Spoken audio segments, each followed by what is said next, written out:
Hey guys, this is D2. With me is Lorinda. We're doing a League of Explorers card review. Um, you guys have probably heard us a few times on the HSCN channel where we cast, games from China. Typically, we're more formal there, but after that introduction I gave you, it's going to be much less formal from now on. So just to warn you, before things devolve into any sort of craziness. But yeah, I'm going to be uploading this to YouTube later, so my YouTube's right there below my face. So if you guys want to check this out, or if you're watching this on my YouTube channel and you like to see things live, then you can go to my Twitch channel. Oh my god, so many connections here. Anyway, so yeah, the way we're gonna do this is that I'm kind of the constructed expert, and Lorinda's the kind of arena expert. But we can correct each other, or give our own opinions, whether if Lorinda wants to talk about constructed or I want to talk about arena. I mean, I have gotten my share of 12 in arenas, and Lorinda has gotten legendary. Not to mention, he casts professional games as well. So we can have opinions in each other's fields of expertise. Anyway, I've been talking a while. How's it going, Lorinda? Yeah, it's going good. I'm looking forward to the new cards. I believe they're out tonight. Something like So that. Something like that. Pretty soon. we may even finish the review by then. Yeah. But so yeah, and the other thing is there's only 45 cards this time. Last time I did a card review Hmm. was TGT, and it was it was so many cards that had to take many breaks in between. But this is probably just gonna be one go. Yeah, So I was in a five-way review for that one, and I think they had to carry me out at the end because it went on for a little while. all right. Um, Anyway, so the big thing with this expansion is Discover, which is a new thing that we'll be talking about later. But I guess we could talk about. Have you watched any other people's reviews? Because that kind of informs how you think about it. Because I'm gonna say I've watched Crips and Firebats, but both of them it was kind of like their initial reactions. You said you were watching Strife Crows. Anything yeah, I watched else? Strive Crows, which was a planned one. He spent a couple of days on it, Mm-hmm. and I've seen one or two others, but I couldn't tell you which. Like just as I've been falling asleep, just switch on a review, see what's going on, Mm-hmm. just to make sure I wasn't having any stupid thoughts. So Strive Crows will have influenced me a little bit Mm-hmm. because he said one or two things that were very smart, but obviously it's Strive Crow. Yeah. Um, I but mean, but other than that, I think the rest was just tied in what I thought already. and this is a community, so I mean, we're going to be saying oh, Crip had this really good idea, or Strife had this really good idea. We're not going to lie to you and say, oh, this card could do this, and then take all the credit. But, Yeah. um,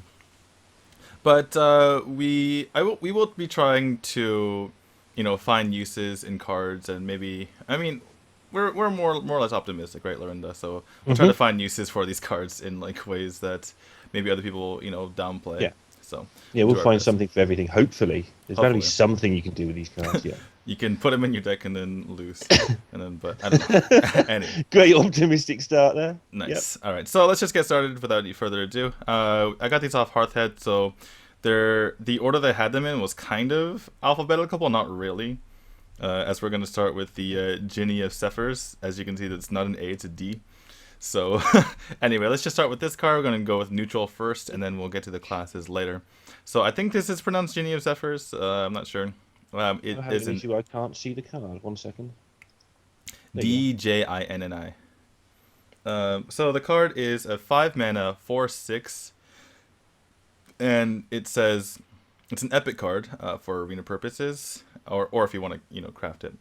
It says whenever you cast a spell on another friendly minion, cast a copy of it on this one. I guess we'll just alternate whoever goes first. I'll go go. first with this one. I don't think your screen share is working, by the way, for the chat. I can see it on the. I can see it on the Oh, feed. oh, I can't see. I stopped screen sharing with you Okay, because that's cool. it kind of screws up the Okay, that's cool. We're good. yeah. Okay. All right. So sorry we didn't do but I didn't think about that. So yeah, just Lauren is gonna have to find somewhere to find these cards. Yeah, we're But good. and anyway, so um other people I've seen about this seen review stuff have been lukewarm on this card. I think it's reasonable. I think it could have a place. Um and particularly in something like Priest, because Priest has some 5 drops here and there, but they're mostly kind of neutral. I mean, this one's neutral as well, but they're just kind of overall good cards. Whereas something like this can really do well with Priest, I feel like. Especially if you have some, like maybe you put the Sisters in there, or maybe, just things like Valence Chosen and Power Word Shield that, if you it's just kind of like a huge threat, right? You have this on the board, and then all of a sudden you have two big things on the board that your opponent has to deal with.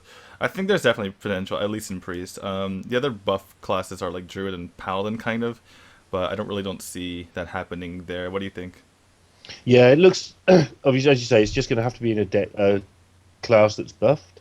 Priest is the only one that's really bothers to buff things because, as you say, Paladin and Druid, they do things a different way. They just sort of smash you around much better. Whereas Priest, you can actually do either inner fire combos or you can do Velen's Chosen, that sort of stuff. In Arena, it's a 4/6 for 5. Same deal, really. You play it in Priest and very little else. You do sometimes draft like Mark in Arena, that sort of thing. Maybe you'd put it in there as a. But 4/6 for 5 is not a problem as you'll draft a Spiteful Smith. Yeah. With no weapons, so it's not a catastrophe to end up with this in your deck and one buff card. So. I feel like it's kind of weird to think about it. It's probably even in Arena and Constructed, because I feel like you'll see it sometimes in Constructed, because it's kind of a cool card. Like, it's kind of a threat, right? You put it on the board and it's not too easy to kill. It's six health.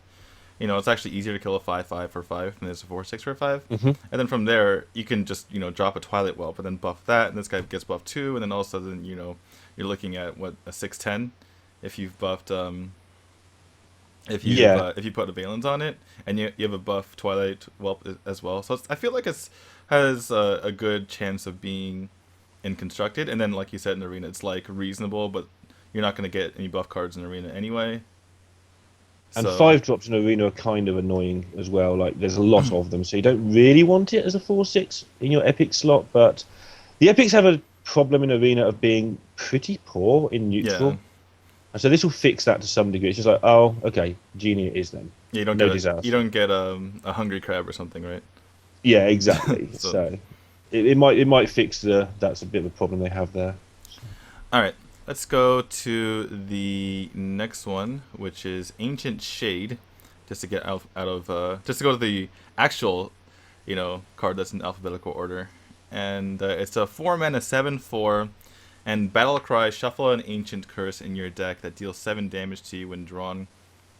I don't like it very much. People are kind of okay on it. I just feel like I don't like, discounting cards just because they die too easily, because sometimes they can win you the game if they don't die too easily. But in an aggressive deck, a lot of times aggressive, even if you play an aggressive deck, it turns into like a race. Yeah. Because that's the only way that your opponent can win. Right, like you're playing against Druid, and like they can't really hold off the damage that long, so they combo you. Or you're playing Zoolock, and you put this in your deck for some reason, and then you have to tap anyway. So then your opponent can find a way to kill you. So I feel like the 7 damage is somewhat relevant. It's not that relevant, but the fact that a 4-mana 7/4, I feel like it's not that hard to kill. I feel like if it was a 4-mana 6/5, it would be like ridiculous. Yeah, that makes sense to me as well. Or even like a 5/5, even a 4-mana 5/5, I think would be more likely to be played, just because it's that much harder to kill. Yeah, again, the Arena aspect, it's Salty Dog. So we just had Heckler, which was a strictly better Booty Bay, and that was amazing. Well, this turn a playable card into an amazing card. But this is let's forget the damage for a second. Salty Dog's unplayable, very nearly unplayable. This is 1 mana left, so even without the downside, it's not that great. I don't think the 1 mana upgrade is really helpful. It just trades into a Shredder really horribly.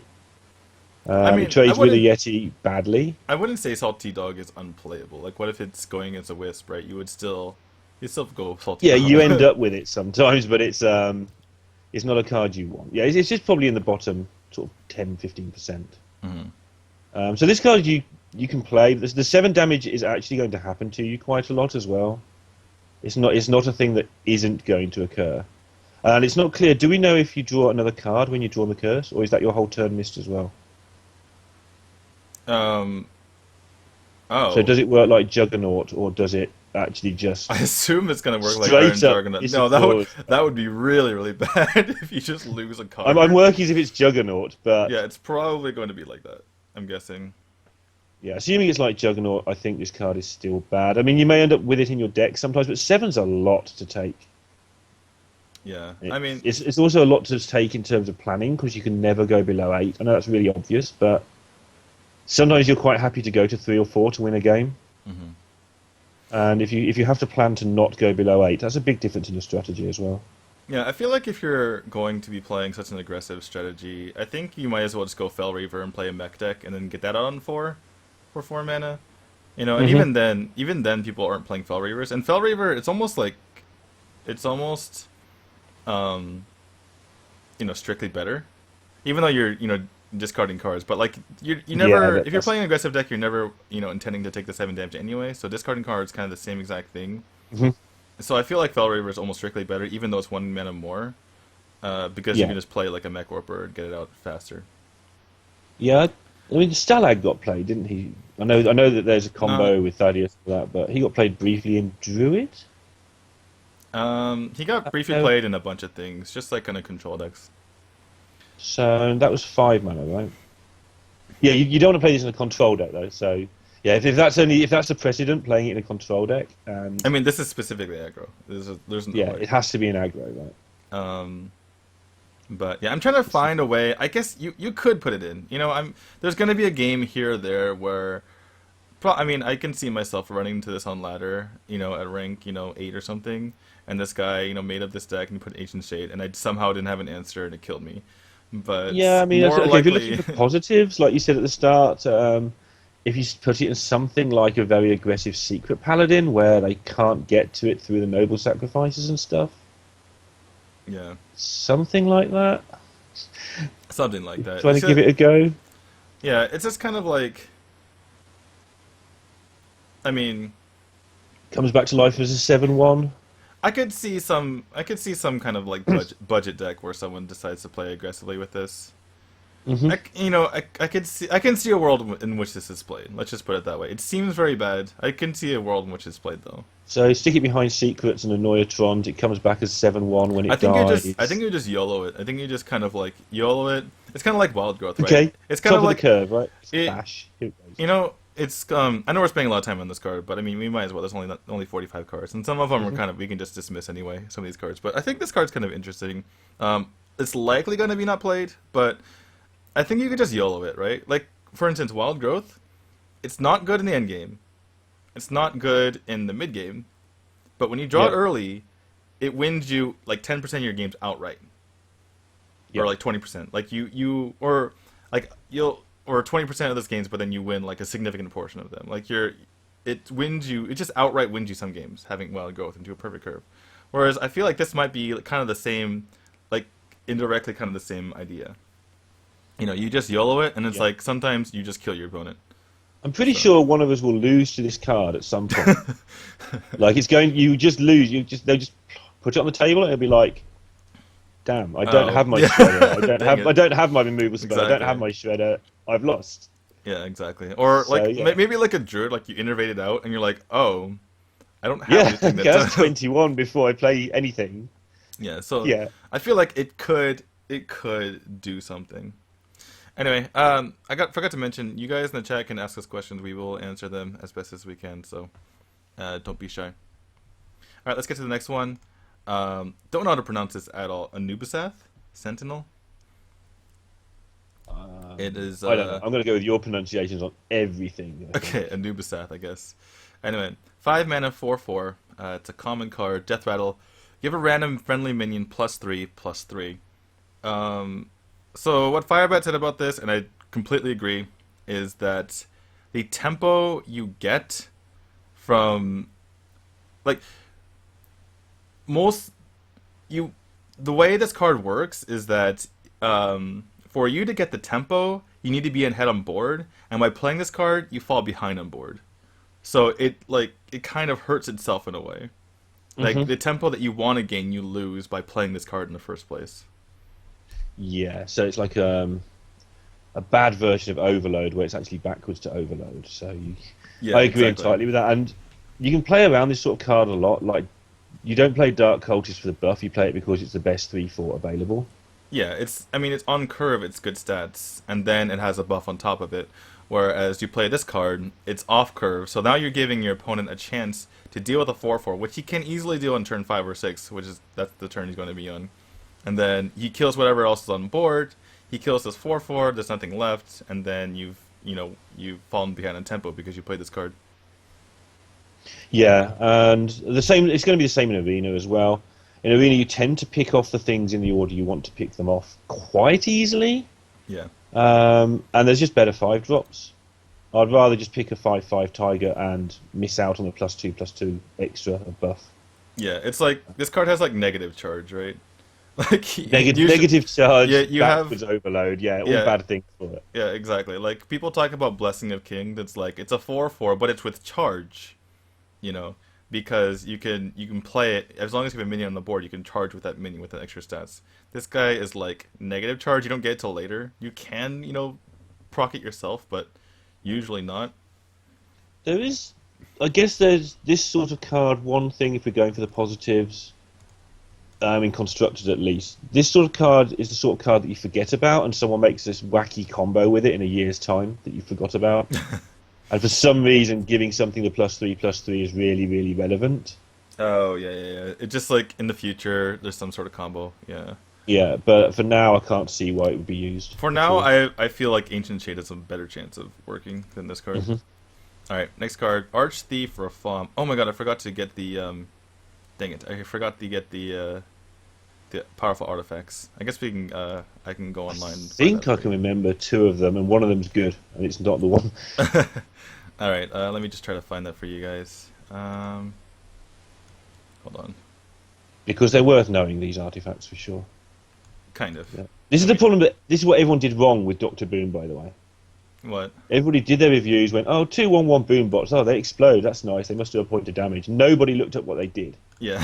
Which is why every review on Doctor Boom was wrong, because nobody read the cards. Yeah, definitely. They just went, oh, boom bot, that's cute. Yeah, it might explode. Yeah, 1/1, that's funny. Haha.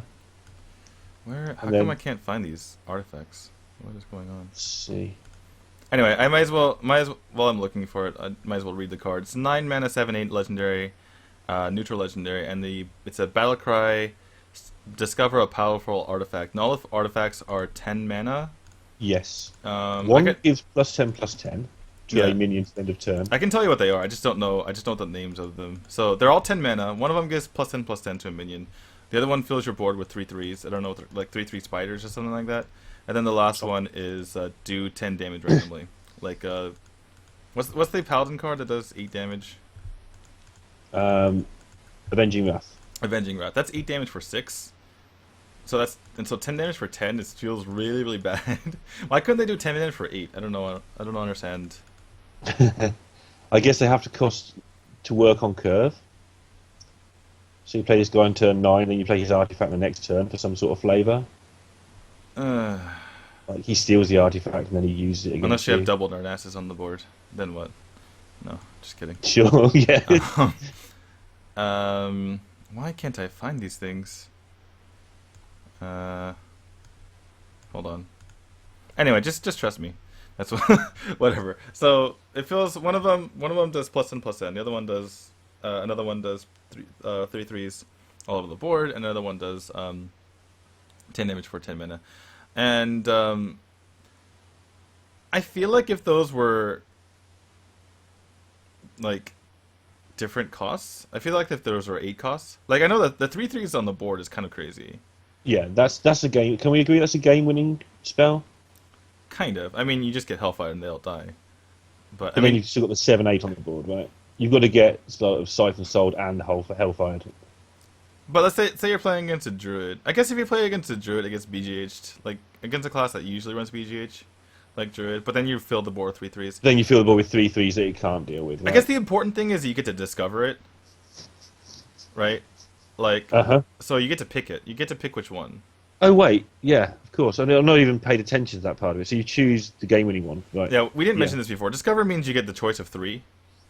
And for this, the powerful artifacts is only 3, so you get to pick which one you get. Yeah.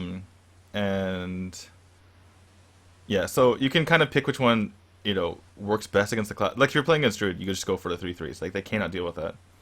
Right. Or maybe you have like a minion on the board and they have like this huge minion for some reason, even though they just dealt with your 7/8, and then you just kill it with your 10/10, or you deal Well, you, 10 damage to their face or yeah, something. 10 damage to their face, or if they've got like one Molten Giant in play, you can sort of do about 4 or 5 to that and hit them in the face, and yeah. And if you're super desperate, I guess you go for like the bad Avenging Wrath, Yeah. right? Because it's So, like 10 damage randomly is so weird. I guess you could go face. You go 10 damage to face.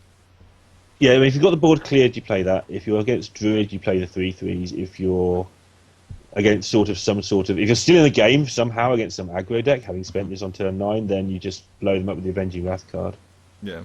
So, I mean, obviously the biggest downside to this card is it costs a lot, and the Hmm. next thing you get costs a lot. You basically take 2 turns. You get 2 powerful effects, but they take your next 2 turns, which is a big deal, right? It's not like your Yep. Sarah. It's not like your Sarah where you play your Sarah, and then it costs your entire turn. But your next turn you have this Dream card that's super good tempo.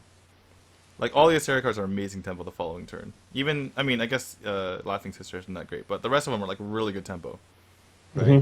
So this is just like bad tempo on one turn, and then you have to find another turn to do your next card. Obviously, it's great value, but we're even seeing like Varian. He's not the best card right now. Apart, you know, Yeah. which is like not what people said when it first came out. And this is I still like, think he gets a bad deal, but yeah, okay, I'll agree.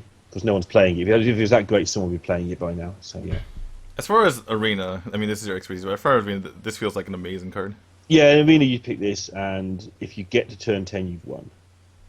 It is a bit slow. Arena these days, there are decks where I played games against somebody who drafted a important 9 drop Anixia or something, and they just were moaning after that Anixia on their whole run was just useless to them Yeah. because they never cast it once. Arena sometimes doesn't, sometimes you're just completely out of control by turn 9. Hmm. But I mean, I'd want this in my top. I'd want to be offered this as a legendary in Arena. Yeah. Uh, Yeah, so I mentioned Druid. Salo says if we're playing against Druid in your example, they just kill you with combo. Yeah, that's exactly right. So, I don't um, think something like control. I mean, you have to be. I think you'd already have to have, Justicar and gotten a bunch of tank ups, and then you play this card, and it just seems so impossible to get out. It's I like, think it's tech in some mirror matches, like in a warrior mirror, something like that. well, If warrior became really really you, big, you give them something to brawl. I guess if you go for the 3/3s, if you give them something big, they can always just remove it because that's what Warrior's good at. yeah, that's fair. But Um, then you just do 10 to face and win the race that way instead. yeah, I feel like this is only Control Warrior, and Control Warrior has so many options anyway, and it still doesn't really Yeah, work that well. So I say it doesn't really get played. The one thing that Crypt said was this will, or he saw, I mean, Nefarian gets played, and this is kind of like Nefarian, except maybe better because you know what you're getting, and you can pick what you're getting. So that's like the only way you can kind of justify it. I mean, basically you'll probably see it here in their Control Warrior, and it's going to be okay. yeah. I think people are going to have to try. It's one of those cards you definitely have to try, right? Because of the choice. Yeah. Any card where you have a proper choice is usually stronger than it looks when you look at it at first glance, just because the choice turns out to be. You see all the negatives, obviously, pointed out in chat, but you do get whenever you have a choice, you instinctively underrate it. I'm going to come to that in Discover in a bit as well. Yeah, Discover seems really, really powerful. I think people are underrating how powerful Discover is. Yeah, I've got some stuff for that. I when we think get people to are Discover. just kind of turned off by the God, what was it from GGT? The Mhm. Inspire. I think people just turned off Inspire. Like, really, there's another thing. I think Discover's gonna be really, really good. I agree. I think it's going to add a lot of skill to the game as well. All right, next one is Bran Bronzebeard. 3 mana, 2/4. Your battle cries trigger twice. This seems like really cool in the first play at the beginning, but then you realize that they trigger, like, if you have a damage spell, for instance, they trigger twice in the same thing, so you can't like fire Injure Blade elemental. Blast. If you could fire elemental and split up your damage, that would be amazing. Hmm. But you have to do it on the same guy. Oh, okay. I didn't realise that. I thought you got Um, two choices. Wow. I mean, that would just be kind of wonky. I'm pretty No, sure that it makes goes in the sense. same That person. makes sense. It's going to be on the same thing. You're right. I just missed. My turn to misunderstand one. Yeah, definitely. But yeah, just going through all the battle cries, this isn't this is like much worse than it seems because obviously it's a sacrifice to play a 2/4. It's not the worst stats, it's like reasonable Hmm. stats, especially if you're gonna gain it back, in battle cries. But if you look at all the battle cries, they're not very good when they're stacked. Yeah. And 2-4 on turn 3, in Constructed especially, is a huge, huge. You're saying it's not that much, but you can't afford to give up a point of stats in Constructed very often. Yeah, Unless you've got a really clever like deck. And I this mean, guy is a guy you're going to play on turn 8 with a something, isn't he? yeah, I mean, for instance, Priest, they get 2/4 taunts out in turn 2 consistently, and they're a decent deck. They're not like the strongest deck out there, right? Hmm. So yeah, I It's mean, interesting because I was looking forward to arguing with you on this because most people seem to pick him out as one of the better cards. yeah, But just if you look closer at it, just look at all the battle cries that you would actually put in your deck. Especially because this guy is a legendary, so you have to wait to get him in the first place, and then you have to get your battle cries and hope this guy is not good. yeah, Uh, yeah, call it? something Strifeco pointed out was Tempo Mage builds a lot of itself around the fact it's going to draw a Flameraker. And it's not the only point, but it's the point he went to was this being legendary means you can put him in a good Battlecry deck, but you can't build a Battlecry deck around him because you might not draw him. Yeah. Whereas in Tempo Mage, you can put Well, a lot of sort of cheap stuff in the deck. well, It's Tempo got Mage. synergy with the deck anyway. Yeah, Tempo Mage is a bunch of things that work with spells, right? Like the Hmm. cheap spells work with the Flame Waker, they work with the Sorcerer Apprentice, and they work with the Mana Worm. And all those things Hmm. are tempo, right? Because they all do things that help with tempo. And you only get one of these guys. And This guy will definitely be played. I mean, people will definitely try people are him gonna out. play him, and it's gonna fail. Is my prediction. I agree. I wanted to disagree with you on this card and say what you just said, but I think people are going to play him. I think it may even have some early success, a little bit like the original Secret Paladins, which is still strong, but they've had to adapt as people have got better at playing around the secrets. I think people will adapt to this card and just learn to kill it on sight. Yeah. When it becomes good is if somebody can put it in a deck where you play this guy on turn 7 or turn 8 Hmm. and they can't react to him, and then you get a game-winning battle cry, like double battle cry. That might be a thing that works. Yeah. But As far as arena, this feels like Blood Mage Thalnos. It's kind of like if you get two crappy legendaries, you pick it and you're like, it's I okay. think it's a little bit better than that. Like you do use a lot of battle cry and death rattle in arena, Mm. and a 2-4 in arena for 3 is nowhere near as bad as it would be in constructed either. Like you sort of always end up with I don't know, the guy that gives you health when you get secrets, or a technician without any dragons. So 2-4's kind of routine. It's okay. Mm. I think he'll be okay in arena. All right, next card is Huge Toad. Again, we're Yep. going out of alphabetical order for some reason. So 2 mana, 3/2 beast, common card. Death Rattle, deal 1 damage to a random enemy. This is like okay in constructed. It's not good enough. The Death Rattle, like your opponent can kind of control it if they want to. Even if you're controlling it, it's random. It's kind of like a Knife Juggler, but not as good. Even though Knife Juggler's not a beast, I think you just rather just have Knife Juggler. Yeah. So It's a just beast, so it's not a nerf or a buff to any of the beast synergies. It's kind of sure.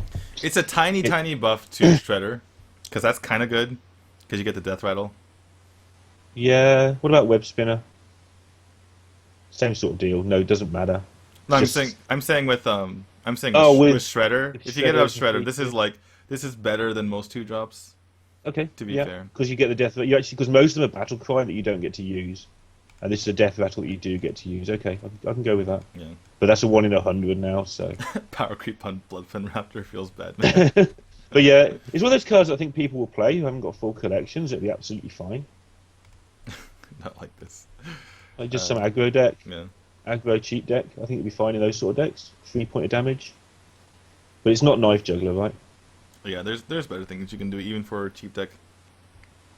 Arena Yeah. seems like Okay. reasonable, right? It's just kind of Arena's great. I mean, a 3-2 for 2 that does anything relevant, and this is definitely relevant. So the point of damage is fine. Mhm. It's just a 3-2 for 2 that does a point of damage. That's it. Yep. You're probably to face nearly every single time. All right. Next card is Eerie Statue. 4 mana, 7/7. and it can't attack unless it's the only minion on the battlefield. This is kind of funny because I was watching Firebats and he made a mistake with this, and then Lorinda was watching Stripco's, and Stripco made a mistake with this as well. It can't attack unless it's the only minion. Not talking about your side, only your side, not talking about only your opponent's side. It has to be the only minion. So it's really, really bad. You can just know when silence it's really, it. really bad. So there's two places, right? Handlock and Druid that people are going to try it. It doesn't work because your opponent plays a minion, and then you have to remove your opponent's minion without playing your own minion. You can taunt it. You can, I guess you can. Yeah, I guess it'll work in handlock if you taunt it. But And then if it gets BGH, you just play a giant and you've used their BGH. I mean, I think people have to try it. I don't think it's going to work either. By the way, I think it might work in Silence Druid. I mean, well, the thing is, if you compare it to Ancient Watcher has 5 health. Eerie Statue has 7 health. So you're paying, like, if you're putting it in as a taunt, you're basically paying 2 mana for 2 health. But you've got the option to silence it as well in the deck.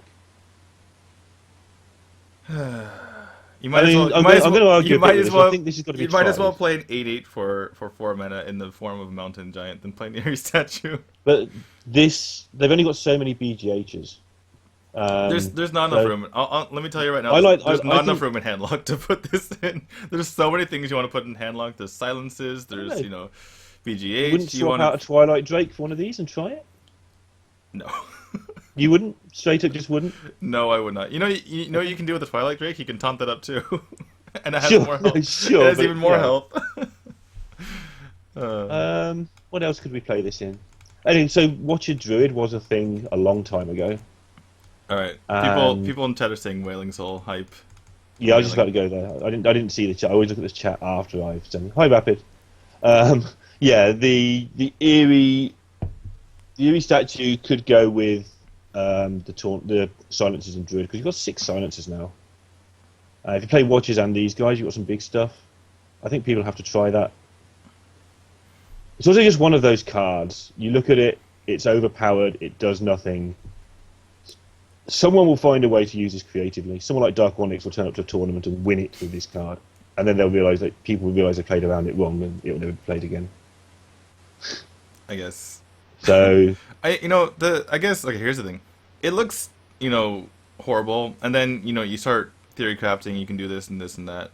But then you have to make a specific deck out of it, and there's better ways to make broken decks. Right? There's things you can do to make things broken. Like you can get like a 8/8 Van Cleef on turn 3 or something, And but people still, sometimes they put in Van Cleef, sometimes they don't. It's kind of one of those things where it's like the amount that you make, the amount that you have to kind of set up your deck to make this work isn't working. I mean, don't forget you can also make a deck where it is the only minion in the battlefield. That doesn't work because your opponent just has to play a minion. And But then you kill the minion, hit them for 7, go. They play minion, kill your minion, hit them for 7, go. So you have 2 Eerie Statues and all removal. Just like freeze mage with Eerie Statues and then you just hope that you clear the. And that's your win condition, right? You just kill all their stuff, hit you for 7. And then they BJ your Eerie Statues and you're like, dang it. Yeah, then it doesn't work. That's why I think it has to go in something like Handlock where the BGHs get overloaded by, here's my Eerie Statue, BGH, okay, here's a Mountain Giant, go for it. Now what are you going to do? Alright, well, I'm going to say it's not going to... I think people will try it. Somewhere in one tournament and make a massive splash. I think it'll appear. Okay, that makes sense. I mean, in Arena, by the way, Ancient Watcher is possibly the whole worst card in all of Arena, give or take 1 or 2 cards. It might be not as bad as Savagery. And this card will be in the same category. It is terrible. Okay. Anyway, so next card is Elise Starseeker. And it's a 4 mana 3/5. This is such a weird card. 4 mana 3/5 legendary. Battlecry, shuffle the map to the Golden Monkey into your deck. The map to the Golden Monkey is a 2 mana. I'm doing it off the top of my head, so correct me if I'm wrong. Draw a card. 2 mana, draw a card, and it says shuffle the Golden Monkey into your deck. And then the Golden Monkey is a 6/6 taunt for 4. And then it's Battlecry, change all the cards in your deck and hand to legendaries. Okay. What do you think of that? I want to try Okay, it. I want to try it. I don't think it's good. It's just too difficult. you can make it so you shuffle two maps into your, on curve with the other Oh, guy who with says your battle the cries. oh with the brand Bronzebeard. Oh my Yeah. goodness. Now So we shuffle two maps into the deck. um, No, I'm sure that's why it's do been you built do you this get way. double legendaries if he's still in the field when you draw the draw the gold monk? So yeah, I'm pretty sure by the way that's why they've curved it that way though. So you can play him into her and get two maps, and he makes her twice as good because they work as a team or something. Um, I mean, you were going to lose to this one day, right? Sorry. It's just one of those cards that you will lose to. Somebody will play At it. some point. They'll top deck the Golden Monkey. They'll just sit there and play Grommash every turn, and you'll lose. I love how you like immediately went to Grommash. I think I would go with the Rag, but sure. Okay. In terms of constructed, though, I think you can't really build a deck around it for multiple reasons. First of all, even if you draw her on curve, you're not getting to the Golden Monkey unless you're in some crazy control deck, and then you might end up not wanting the legendaries because it'll mess up your control anyway. Yeah.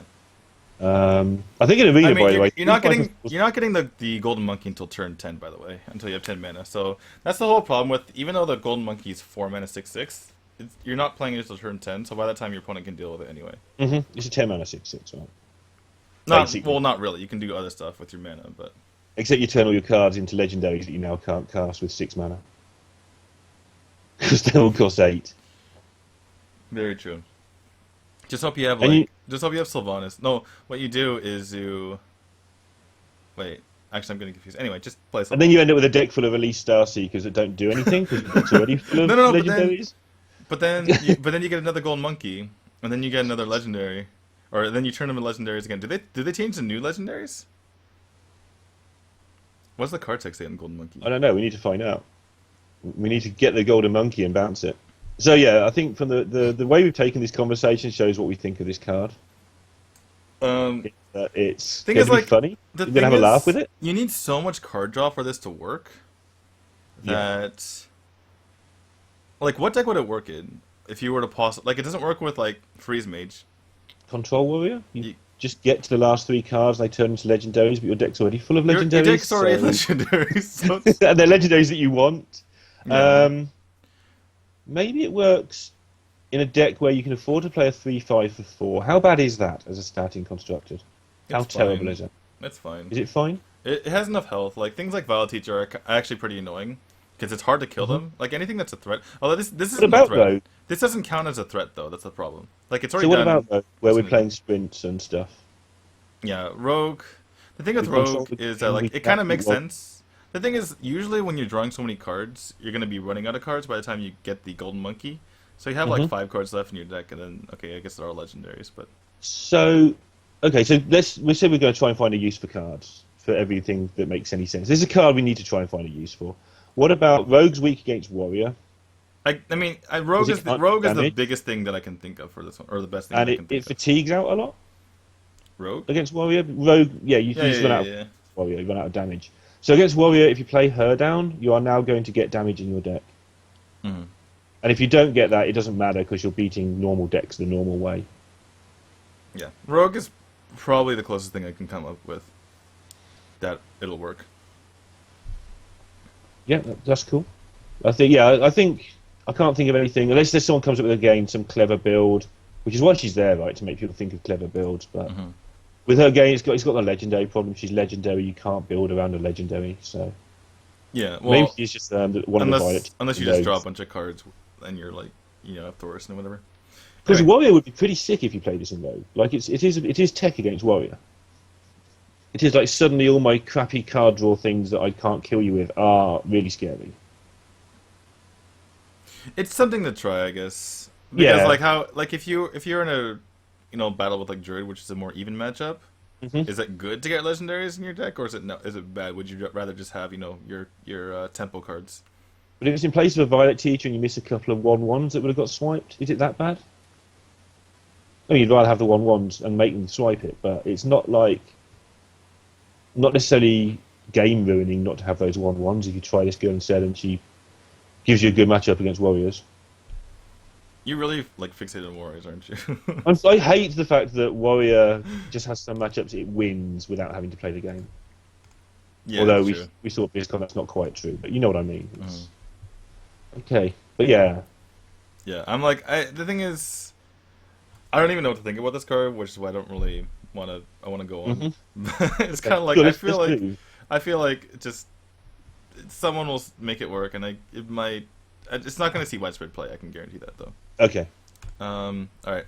Next is okay, one we can not talk about too much. Yeah. Fossilized Devil's Soar. It's eight Go. mana for eight, or 8 mana for 8 doesn't make sense. It's 8/8 for 8 mana, and a common card. Battlecry if you control a beast, gain taunt. So it's an Ironbark protector if you have a So beast. Otherwise, it's just an 8/8 for 8. So I think it's all right in it's arena. it's alright in Let's move on. arena. It's horrible and constructed. Yeah, let's go. That's Yeah, it. That card that's is it. garbage. Like it's basically if you have some beasts in your deck, like think about like draft it if you know would normally draft Ironbark Protector in that situation. Yeah. Anyway, It's, next is Gorilla Bot A3, 4 mana 3/4 mech. Battle Cry if you discover or sorry if you control another mech, discover a mech. So this is our first discover card that's not the powerful artifacts. mhm. Um, so my understanding is that get you don't get cards from your own deck. You don't draw those. It's not like No, tracking. it's like You get a choice of 3 minions or 3 mechs in this case, and they're either your class or they're neutrals. mhm. So something I wanted to say about Discover that I haven't heard anyone else say. Fireback may have, but I didn't see him. If you've got if you've got 100 cards and you line them up 1 to 100, and you do a discover on those 100 cards where one is the worst and 100 is the best, you're over 50% chance to get a card 79 or higher. So what that means is that over half the time you get a very powerful card Yeah, out of the options presented. yeah, So half the time you get 79 or higher out of the 100 rated card, hmm which is huge, I think. I think it makes it discover as a mechanic really, really powerful. yeah. Um, yeah, I agree. It's like I think people are kind of underestimating how good Discover could be, especially in a case like this with mech, since there's not many cards that you're picking from. And so you're likely going to get something reasonable, especially because most mechs on average I think are better than like the overall Yeah. card collection. Yeah, and Um, it's quite a small collection, so you're going to discover one of the 3 or 4 that you're looking for as well. so you're giving up a lot though, because you're playing a Mhm. 3/4/4/4, which is really not very good stat at all, and also Yeah. you need a mech on the board as well. Yeah. So it's like I mean Murloc Knight. The reason why Murloc Knight is good is because as long as your opponent doesn't have an answer already, they need to go out of the way to kill it. But this card you don't need to kill because it's already done what it's supposed to do. And then Right. even if you get a good mech, like I don't know, say you get like on curve, you get the Clockwork Knight, and Okay. then that's like the best card coming up Yeah. next, right? It's still like it's good, but it's not going to right there win you the game because you got this combo off. So, in fact, it's going to turn your Yeah. 3/4 into a 4/5, and that's like a reasonably good option or reasonably good Yeah, this is outcome. going to give you It's basically It's going to at turn this your point we're talking about it's just an advanced gnomish inventor yeah, pretty much. if you have a So mech. And I mean, this point was raised by Strife Crow, but I wanted to raise it as well. Like the thing with Gnomish Inventor is you get a card out of your deck, and it's usually played in specific decks like Patron or something like that, where you get a card you really needed, not just a nice card out of a selection of cards. You actually get a card out of your deck, or you get one card closer to getting the card you needed out of your deck. mhm. Whereas this guy, for me, I agree. He's sort of just too underpowered. You don't get any tempo out of him, Yeah, and the card advantage just isn't, for me, going to really cut it because you're going to lose that card advantage by the fact this guy just gets killed by a Yeti the next turn. yeah, pretty much. All right, so we have in chat apparently. Um, So it says works kind of like discover works kind of like tracking, but the cards are totally random and they're not in your deck. Spell cards will stay within their respective classes. So apparently you can discover any minions. Oh, In most cases, these cards are randomly selected from neutral. Huh.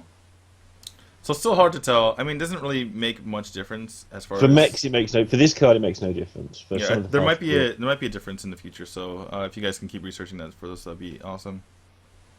All right, next card, Jeweled Scarab, 2 mana beast for 1/1. Battle Cry, discover a 3-cost card. So you can discover something really good. Obviously, like since limited 3 cost, now you're like really restricting it, and you can really get a good card. But even the best 3 mana card, like you might as well just put that card in your deck and then hope yeah, you this is draw that. yeah. Like a one, you're basically it's like a novice engineer, and then you hope you make up for it with your amazing 3 drop.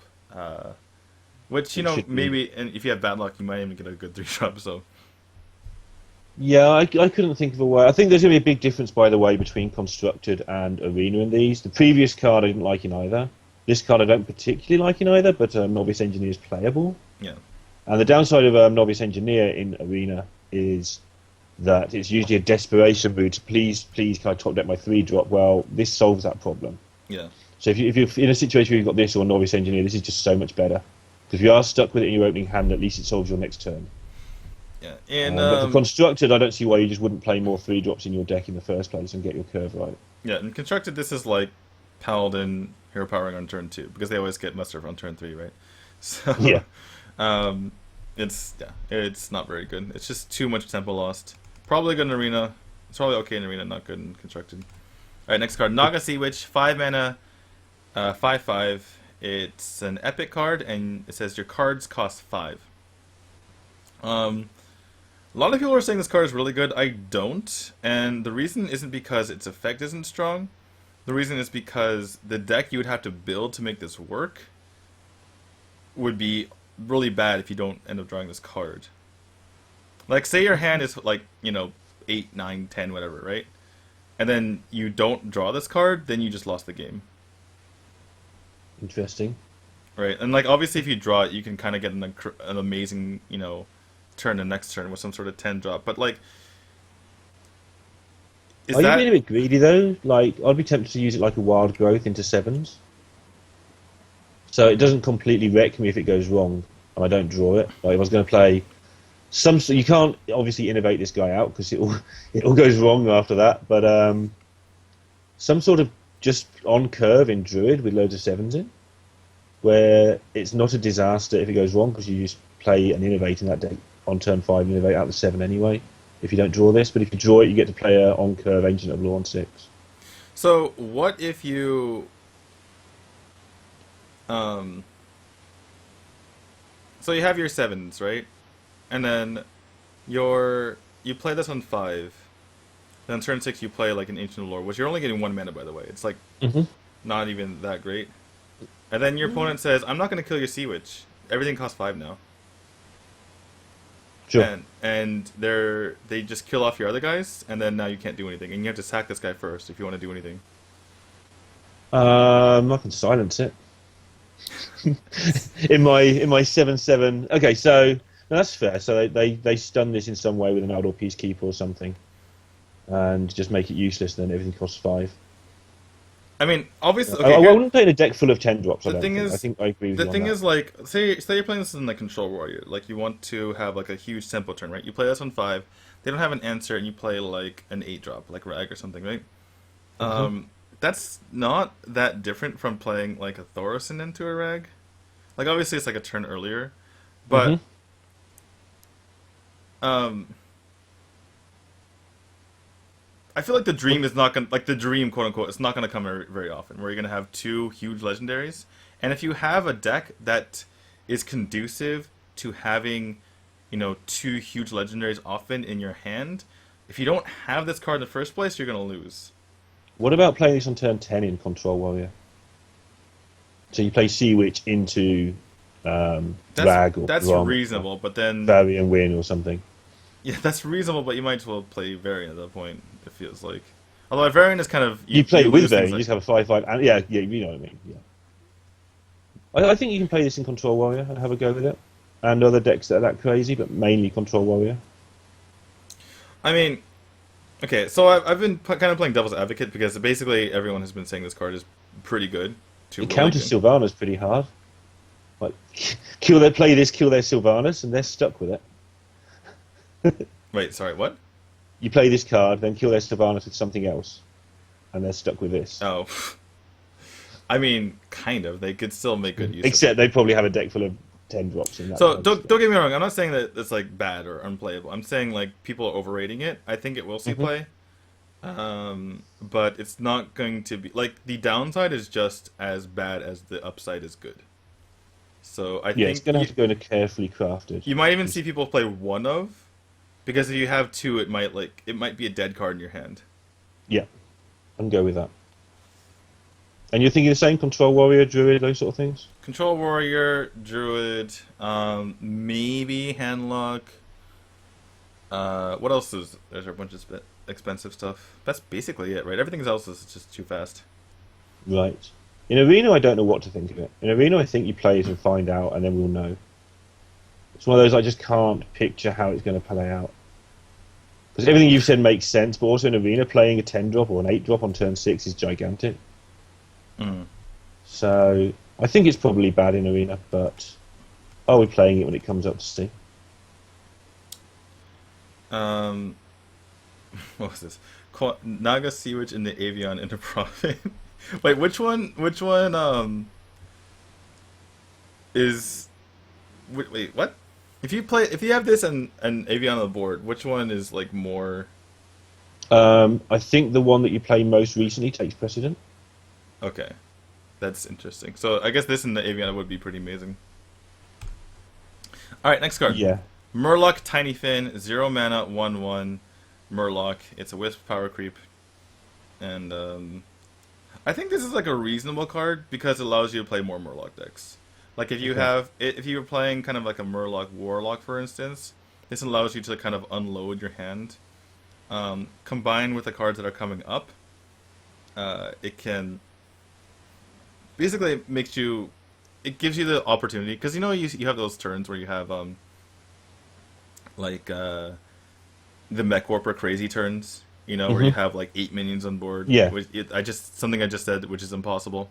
Where I'm just trying to over exaggerate, but you have like this crazy turn. Like I think the card leader is like every fin is possible or something like that, where everything is buffed. Yeah. Like you play this before you play that. Like this card actually makes that card cost one less. So you actually get a coin by playing this card, and then you buff it up to a 3/3. Like Hmm. I just feel like those things are possible. So obviously in a vacuum it's a horrible card. Like you're in Serena, it's like absolutely Yeah. horrible. But It's I it's a think relevant nerf to the Murloc Murloc. Knight as well. There's ones anyway. I don't know. But it's relevant because there's only like 12 Murlocs before this expansion. Yeah, true. And so you get the good ones way too often. So having just another 1/1 is actually really important. Hmm. And I think that's probably why they printed it. No, I think they just wanted to. I mean, there's that. I don't think that's their sole purpose. I mean, there's some crazy cards that come in the Shredder anyway. I don't think they really Yeah, wanted but it. I mean, Shredders are 80 odd cards. This is a pool of 12. You've changed to 13. I mean, you haven't because there's more Murlocs later, but I actually But think it's irrelevant. It is kind of important yeah, to lower how often you get the really broken ones from the Murloc Knight. I think their biggest what they want to do most is kind of have something that um, was super cheap that can just fit in a Murloc deck. Because a lot of times, even just playing 1 mana something Hmm. would be too expensive in a Murloc deck. And they needed to make Murlocs broken anyway, because every deck that Yeah, works right now is broken in some way, and this helps. fair enough. Yeah, Like every deck, I'm serious. No, if you think about it, like every deck has this broken combo that you can't beat. If they get the perfect cards, you cannot beat it. This helps get Murlocs closer to being broken, because they can play this for 0 and then buff it up. Now they can have like an entire board that your opponent can't deal with. Whereas before, everything costs 1, right? Everything costs at least 1, and most of those 1 cost cards are kind of like meh anyway. So this helps Murloc decks become more broken because you can use this. You can help buff other things, help other things buff this, and then this 1/1 can get out of control, and it costs you 0. Yeah, because they're pretty close to getting out of control. Like when they get a decent draw anyway, nobody plays. And when you do start the season, you play rank 15, 16, you run into one or two of these, and sometimes you sit there and you sweat. It's like, and like you say, I can see how this could make that sweat into a game-winning sweat, a game-losing sweat, whichever way. But I'm just wondering if the cost of the card, like having an actual card played, is as a 1/1 is just slightly too much. Well, then Warlock, be interesting to see. In chat, we have it's a great card versus females. They're never going to kill it because it's so cute. It is like the cutest card they've ever made. It is absolutely. It's what's that card called again? For some reason, I have the name Dreadskill in my head. The one that never dies. What's it called? Oh, Dreadsteed. Dreadsteed, yeah. It's like the Dreadsteed versus women. It will never die. Just get Hopefully, it has damage. an amazing expansion, amazing sort of battle cries and stuff as well. Please, it'd be great. Yeah, but anyway, I guess my point is I think people are underestimating this card. I think this card will help make Murloc decks more viable. And people thought about that about Target Dummy, but the amount that you can buff Murlocs, like they all buff each other. It's like a circle jerker buffs. Whereas like mechs not quite as much. Yeah, I'm interested to see. Definitely one that people will try, and I'll be interested to see how they come out with it. Obviously, again, you said at the start, in Arena, don't play it. Yeah, obviously. Alright, next, Reno Jackson, 6 mana, 4/6, legendary. Battlecry, if your deck contains no more than one of any card, fully heal your hero. So, how we think this works is that it's not the amount of cards you put into your deck, it's the amount of cards remaining. Mm-hmm. So, say you used to have, 2 of Frost Nova, and now you have 1. Should work. I say Frost Nova because this seems like a card you would put in Freeze Mage. And would you just be saving it for the turn 30 to not die? Yeah, pretty much. It's kind of like a heal bot, but better. Because a lot of Because times, you have to save till very, very late, like 26, 27, I think. yeah, well, that's the thing that Firebot says as well, and I kind of agree with. Like, you don't play heal bot until like really, really late, unless you're playing against Face Hunter or something. So a lot of times this will get its value off in like a mid-range matchup or a control matchup. Yeah, I was interested in what you were going to say, basically, because Freeze Mage is probably the deck I play the least well in all of Hearthstone. Mm-hmm. And it's the natural home for me is Freeze Mage or Control Warrior for this. And Control Warrior sort of does it with Control Warrior relies more on Justicar. So I don't think Control Warrior needs this. Yeah, tanking up, so yeah. But Freeze Mage I could see... Handlock. The other thing is Handlock, because Handlock actually plays a lot of one-ofs, and you obviously draw a lot, because you're kind of...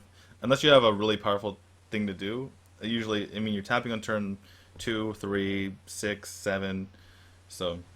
you're tapping a lot, and the only 2 ofs are like the Giants, the Drakes, and then like Ancient Watcher and Owl, and stuff like that, so... Like, there's a decent amount of one-ofs in Handlock, so this Does could it get be messed up with Handlock. Jiraxxus? Sorry? Like, would you still play Jiraxxus as well? And sort of play this like a second Jiraxxus, or... Because obviously he doesn't heal Jiraxxus very far, so... If he comes down after Jiraxxus, he's pretty hopeless. Yeah, definitely. Well, he could still heal Drax up to 15, there's that. But, Yeah. But in Freeze Mage and Mirror, it's got to be lethal, right? I feel like it's best in Freeze Mage. In Handlock, like you said, it's kind of like not powerful enough, and a lot of times you can just put a taunt up and then put a heal butt behind it. So, I feel like people are gonna try this in Handlock, and it's not gonna work. But I feel like the best use of it is gonna be in Freeze Mage. And you think it will work in Freeze Mage instead of a heal bot? What's your prediction? Put on the spot, yes or no, so we can have it on the YouTube videos. I think it depends on the meta. I think you'll see it in like a tournament as like a tech card, depending on like what they perceive the meta to be or they perceive the opponents to play. But I don't think it's gonna work too well if it's like the more people play it, the worse it's gonna be. Yes, so it's like there's plenty of tech cards like it. MC Tech used to sort of roll in and out of the meta. Black Knight rolls in and out of the meta. Yeah. Okay, be interested to see. I think it will work in Freeze Mage again, but I don't play Freeze Mage well, so. But I'm going to make a prediction because otherwise, why am I here? And in Arena, there's enough bad legendaries you might end up with this for the body. Obviously, the battle cry will work in Arena quite often, Yeah, that'd be kind of cool, right? but I it'll mean, work less often than you think. but it might work sometimes. It might be like an amazing tree of life that's not you're not paying too It's much for not it. Tree of Life. Yeah. Yeah, and you're not paying that much for it, and you're getting a guy in the field. So Yeah, it might be a thing as sort of, it might be as high as mid-level in Arena. But again, I think people don't realize how hard it is. Even in Arena where you've got, say, I don't know, two fireballs, two frostbolts. You probably won this arena anyway. Two oh, flame strikes. the funny thing is, if That's you it. play You probably this, still never get him off. if you play this in freeze mage, some people kind of forget, what they had, or forget what the opponent had. When you Yeah, play this, even if you're playing on ladder, you have to be counting from the beginning, which is like gonna hurt your head the entire time because sometimes you forget what you had. Like, did they have a fireball? I don't know, and it's kind of like not that big of a deal, but yeah. You'll see a it's lot of note you could, taking in tournaments where people haven't got trackers and stuff as well. It'll be yeah, like, oh my god, I've got you're like gonna every be. card. It's gonna be much more important to know whether or not you have a second, copy of something in your Yeah. deck with this guy. All right, let's go on. Next is Tomb Spider, 4 mana, 3/3 beast. Battlecry, discover a beast. So unlike the gorilla from before, you just get a beast. You don't have to have a condition, which makes this a little bit better, honestly. Even though it's one stat less, it can kind of refill your deck or refill your hand if you're kind of like a mid-range hunter. The thing with like mid-range, I feel like this is a reasonable mid-range hunter, even though it doesn't seem the greatest because you're kind of losing tempo. Because obviously mid-range hunter, you you run out of cards pretty quickly, and you kind of a lot of times you just need that one last bit of like life, kind of, and that sometimes it's the form of kill command. You kill off your opponent. Sometimes you just need like one high main to stick on the board or to get as a top deck, and then you kill them. Um, this is me playing like, by the way, playing like devil's advocate, Yeah, where you're people, trying to make a case everyone's for this card ever being played, yeah, right? exactly. So I feel like I, someone could throw one of these guys in their deck just to make sure their card draw is going because things like No Wish Inventor you just can't afford to play in yeah. Hunter anyway. So this guy has beast energy, and you get another beast which also has a beast energy. So I feel like that could be okay, maybe in Midnight Hunter. So yeah, just going to play along with you there because obviously, we're going to be all of the opinion this card isn't particularly good. But people play Houndmaster, people play Ram Wrangler. Both of Yeah. those are kind of conditional. This is the opposite to that. It's not conditional. You stick it on the table, you get a really good card. A lot of the time, you probably get a high man.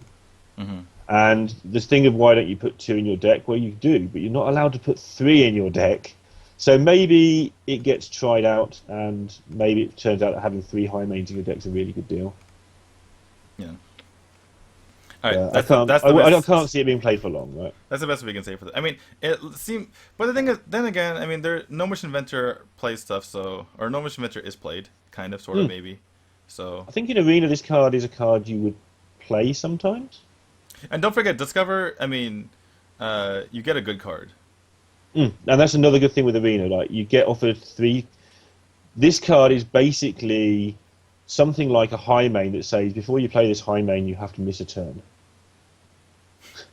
But in Arena, sometimes you get offered. You don't always get high mean, but you're probably gonna get a good beast. Well, you will get sort of. Let's try to find something that's not high main then, but you'll get a really quality card. There's enough quality beasts that you'll get one a lot of the time. And in Arena, sometimes you just don't have quality cards on option. And so when you assess this as your Arena pick, you have to look at it and say, okay, the 3/3 for 4 is not good, but late game, if I play this on turn 10 or turn 8, like you would play a Novice Engineer or something, actually I can get a beast now and maybe another one as well. And suddenly I'm playing, for my 8 drop, I'm playing a 3/3 that spawns, I don't know, another 3/3. You can get another Tomb Spider with it. I mean, it's kind of like a strictly better No Wish Inventor, right? Because Yeah. No Wish Uh, Inventor, obviously you drafted your deck, so there's going to be decent cards in there, but there's different cards for different situations. And then if you want a late game card, if you want an early game card, you can do what you want to do with That's the actually something I Discover. hadn't thought of till just now. Is you will be able to chain Discover sometimes, like more often than you'd imagine. If you want to chain Discover, you probably can. Maybe, yeah. That might be a thing in Arena that's really important. All right, next card, one of my favorite cards. Yes. Sir Finley Murgleton. 1 mana, 1/3 Murloc. Battlecry, discover a new basic hero power.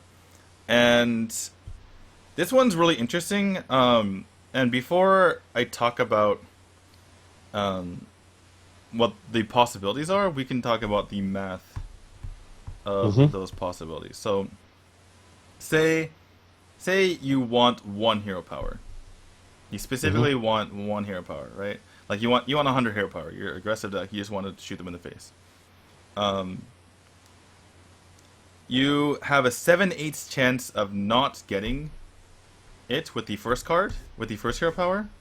You have a 6/8 chance or 3/4 chance of not getting the second one, and a 5/8 chance of not getting the third one because it's Hmm. because since you already got the other one wasn't available, right? Multiply those together, that's 210 out of 512. One minus that is the chance that you get that hero power that you want. That's 58.98% of getting the one hero power that you want. Okay. If you want two hero powers, let's say you're a hunter, you want to play control hunter, so you want priest or warrior hero power, something like that. Just give an example, right? The percentage, the chances you get one of those two hero powers is 76.56%. Hmm. If there's you're choosing between three, then now you're at 88.28%, almost 90%. I'm not gonna go to. I didn't do the math for four because Yeah. I figured you're not going to. At that point, it's kind of like how would you want four hero powers? Um, but you get the idea. It's even the Actually, percentage. four is important. It's interesting. I came up with four as a number you will want because you're always going to want Warlock unless you are one, and then you might want a ping, and that's four. But that's you'll get that right. at You're unlucky if you miss. It's a huge at percentage. that point, it's You can take it as given. 24 out of 512, so it's about 96% chance that you get it. Okay. Um, so yeah, it's extremely likely. And so the point is, even if you just want one hero power, then probably gonna get it. The thing is, the biggest part about this card is not about how often, because this isn't a sideshow spell eater, right? It's not a 1 in 8 whatever chance, 1 in 9 chance you're gonna get what you want, Hmm. right? And also, it's actually pretty good stats for a 1 drop. Like sideshow spell eater is really bad stats for a 6 drop. So these are good stats. The only problem is it's a legendary, and when you get it, obviously it makes a big deal. Is a big deal. So I feel like the biggest RNG with this card, if you want to put it in your deck, is whether you draw it, and not whether or not you're gonna get your hero power. Because if you're Yeah. playing in your deck, you're probably going to be able to, you're probably upping your odds on what you want to get. Yeah. I'm just going to pull you up. Unfortunately, I think you've got the first one wrong, but the other numbers sound right. I've just checked it on calculator as well. I think it's 37.5%. You did it right, but I think you missed it by one. I think it's 876, not the numbers you said. It's seven six But five, I think, because in order to, because there's 8 hero powers, because it says discover new hero powers, so you're not including yours, yeah. right? And there's 8 to choose from, Hmm. and in order to not get what you want, it's a 7 in 8 chance. Then 6 and 7, then 5 and 6, which I think I'm doing it the Oh other yeah, way. yeah, yeah. Sorry, It I puts made a the mistake. Yeah, reason that alerted me as well. It puts three on the screen, yeah. No, and there's yeah, eight you're that right. we You're right. I could did be. make a mistake. So what is Sorry it? to pull you up on that, but No, that's it's fine. bothering me, so let's get it out of the way. No. Yeah, it's better than people complaining. But it's still good. It's still 37.5 of getting a single hero pass, which is let's go with that still being good as it's a one of, Okay. and you're likely to want more than that because the rest of the math makes sense. Okay. So go on, you carry on now. I've done that. So anyway, I guess so that makes it much worse than for one hero power, but it's still above. It's still a decent chance, just guesstimating for Hmm. two. So you could theoretically try to play a completely different style than what you're trying to do. Like I said, with like Control Hunter, because now you Hmm. have a hero power that helps you, rather than doesn't do anything with what you're trying to do if you're trying to play Control. Yeah. So this card could actually change. Like, you don't even have to put Murlocs in your deck. This card could change the way people play certain decks potentially. Um, the other thing is that what was I gonna say? Oh yeah, if you played something like they're obviously trying to make us play Shaman Murloc. That's like their goal apparently. Hmm. Um, And if you're playing an aggressive deck like Shaman, you don't want totems. Like literally anything else is Yes. better than totems. Yeah. So having this card might almost single-handedly, um, along with obviously the Tiny Fin, because we can't forget Tiny Fin. It might Yeah. single-handedly make Shaman Warlock like kind of work because Yeah. you can And be much Shaman more. anything only kind of works anyway, so why not? You can make your hero power much more aggressive. Yeah. But And again, I'll go back to the thing. You quite often, I think, with this card, you want Warlock or a Ping. That's a thing that's going to come up a lot, I feel. Which yeah, is four. well, not always Warlock, but um, yeah, Warlock or Mage or Hunter or Hmm. like if you're trying to be aggressive. If you're trying to be aggressive, those are the ones. Yeah. I mean, getting But a Paladin, even Rogue's fine. Rogue is Paladin's fine, fine. Paladin's fine. Just no totems, please. Paladin's probably actually okay in Shaman anyway, because you can't build the deck completely around this card. So your deck's still built around having things in play. So Yeah, if you do change your totems into 1/1s every single time, it's probably not a disaster anyway. yeah. Anyway, I think this card could be really, really good. Um, Mhm. well, I mean, And it's it's a good Murloc card, right? It's a 1/3 for 1, which is okay. yeah, it's great stats. Like it's the most like healthy Murloc so far. All the other Murlocs have really low health stats, and they need to be buffed by the 3 mana 2/3. Um, anyway, so Murloc decks aside, I think this could actually enable certain like crazy decks because like Spectral Spell Eater just wasn't possible, right? And the fact that this Yeah. is Discover is a huge deal. Like you could just run this in anything that needs a different hero power, essentially. All right, and by the way, we haven't mentioned the dream. Is you play this, and then you play just a card of a better hero power. Yeah. You tank. Imagine tanking up as Hunter. Tank up as Hunter. Sounds pretty You're a good. sick man. Imagine bouncing this back to your hand and just getting the one you want eventually. Yeah. Oh yeah, true. Just keep trying. Just play this with a bunch of brewmasters. Oh my goodness, that's funny. All right. In Arena, this guy obviously is an auto-picking warrior, Well, but assuming you don't get like some other crazy good legendary, but yeah, he'd be in the middle somewhere, probably in the bottom half. But mhm, for warrior or priest, you probably just try and get yourself a decent hero power. yeah. All right, next card, Summoning Stone. It's a 5 mana 0/6 rare card. Whenever you cast a spell, summon a random minion of the same cost. This is kind of like that brawl a while back. It's really, really, really expensive to be able to get this off. I can't see it working at all, just because um, you. Yeah, I mean, okay. Here's the thing: you can't do anything at the same time as this card, really, because if you say you play it on 5 and you're like, I have an idea, I'm gonna play this on 5, and I'm gonna backstab and I'm gonna prep fan. Congratulations, you have some tiny fins and target dummies and wisps. Those are all. yeah, I don't get it. I mean, like you can't do anything in the same turn. How big would that 6 need to be to make this card playable? 30. I mean, like, And stealth? yeah, Uh, and still, like you have to be like pretty unkillable. You have to be basically unkillable.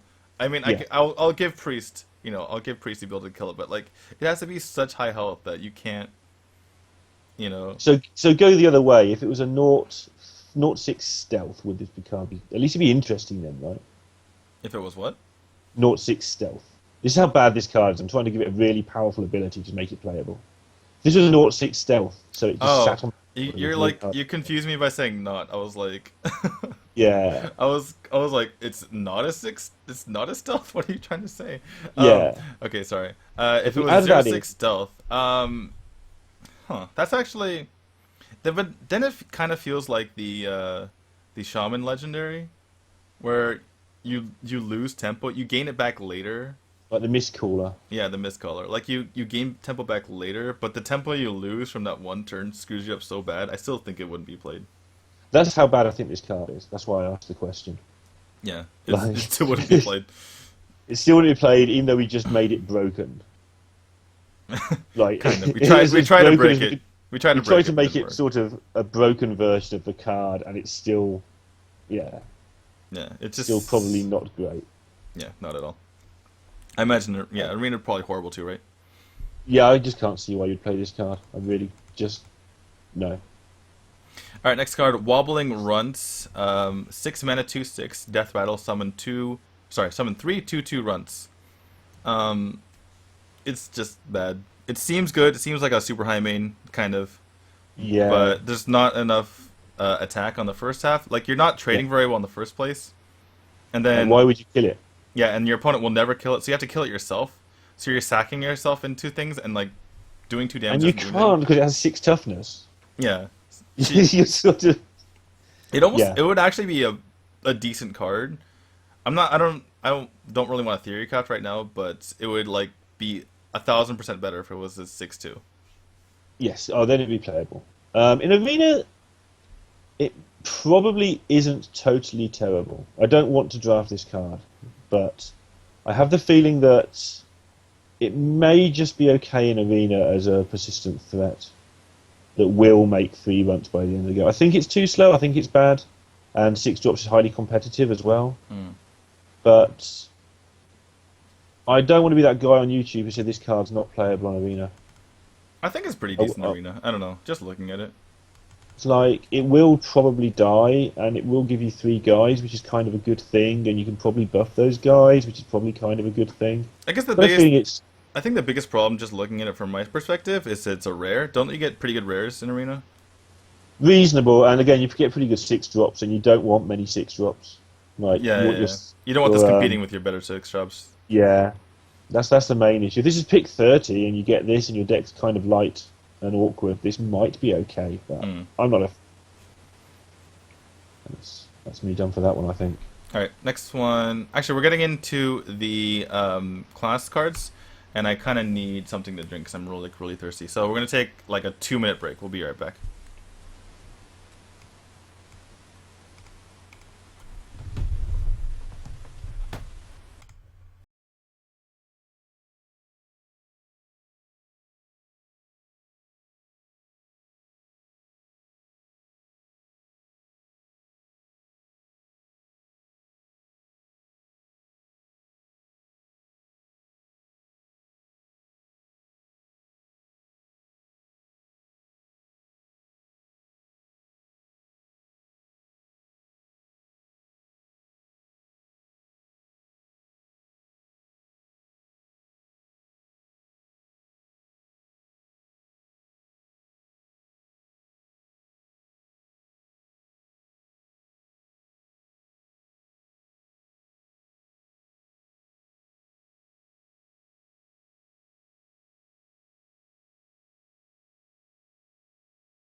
All right, we're back. Probably shorter than 2 minutes, but we're good like that. Anyway, getting into Druid, we have the Jungle Moonkin, which is a 4 mana 4/4, pretty bad stats for that mana cost. But its ability or its text is both players have spell damage +2. It's also a beast. Um, I guess start with you. I've been like talking Mhm. first every single time. Let's go with you first. Okay, so I think I'm still going to stick to some constructed first, though. I think that's a better order. I have a problem with cards like this in general, where your opponent tends to get first use out of the card, Mhm. unless you set up some game-winning combo on turn 10 or something. And I feel that to make the ability and upside kind of awkward because you can't play it on curve, because otherwise they use their +2 spell damage to kill it. Yeah. They kill it with anything with +2 spell damage. And so you're going to have to build a specific deck. Certainly in Arena, I wouldn't be wanting this for that exact reason. But in Constructed, I think it's going to be awkward to build a deck. +2 spell damage is a lot. Yeah.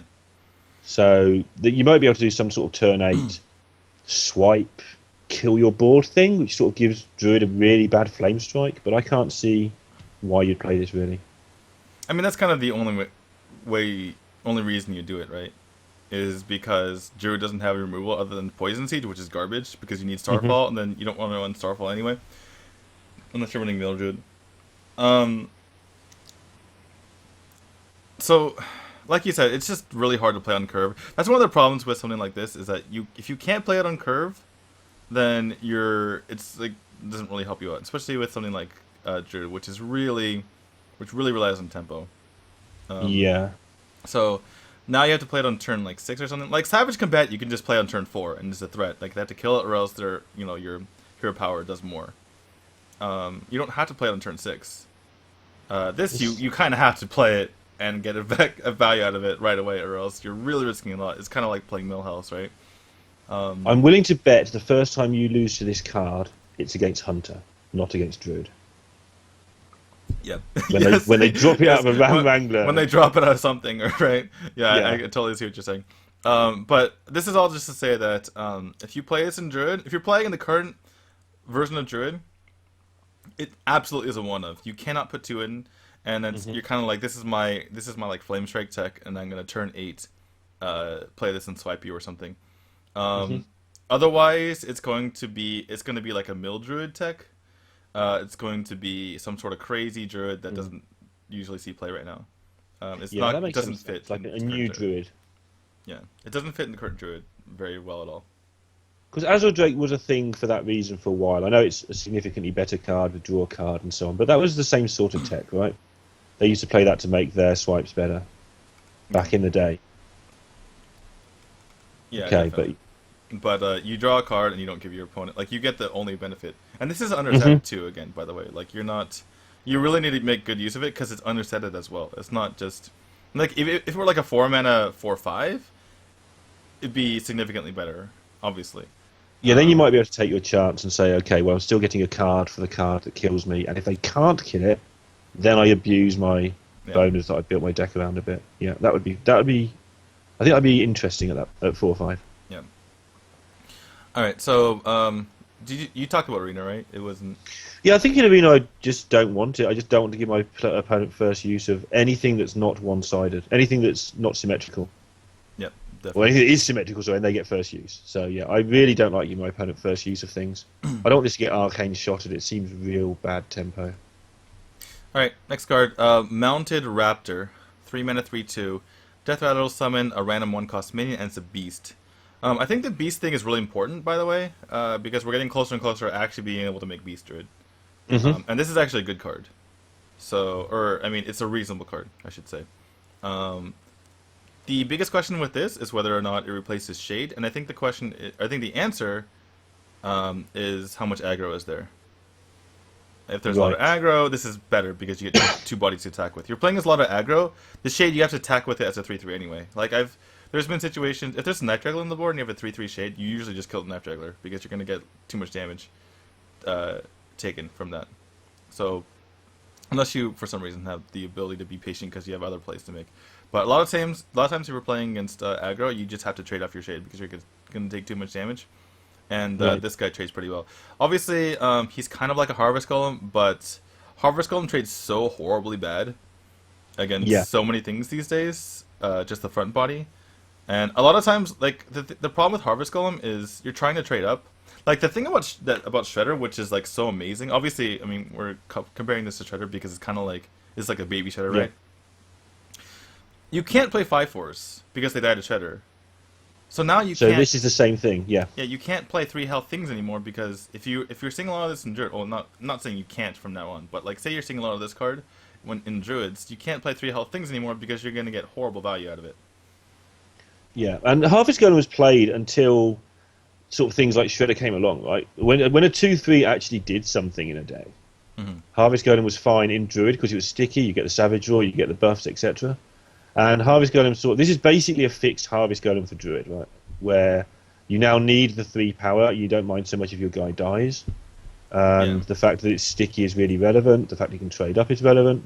I think it's really important that yeah, this card is just good. It's just Harvest Golem but fixed. I prefer the Harvest Golem analogy to the Shredder one, just because that is almost exactly the same card. And having the extra damage too is nice, even just going face, because it makes your opponent want to kill it, and then that makes it annoying for them because they have to kill, and then they have to kill the second half. Yeah, That's the annoying thing. That's the biggest thing about Shredder. If Shredder were like a, I don't know, 2/6 or something weird like that, you leave it alone. You don't even touch it. But since it's doing 4 damage every single turn, you eventually have to kill it, and then when you do, you have to kill the second half too, and you're giving him charge. and there's enough relevant one drops to make it better than Golem again. Yeah, there's only something like, numbers off the top of my head, but they're not far off, 41 drops. And you can name 6 or 7 that are like Flame Imp or Dust Devil or things you have to kill. Yeah, and even Zombie Chow trades pretty well. I don't think Druid would be too sad with Zombie Chow. It's not a catastrophe because you're not dealing the damage early a lot of the time, although this probably goes in both variants of Druid. It probably goes in the very aggro ones as well. Yeah. So I can kind of, yeah, this is definitely really good in aggro druid.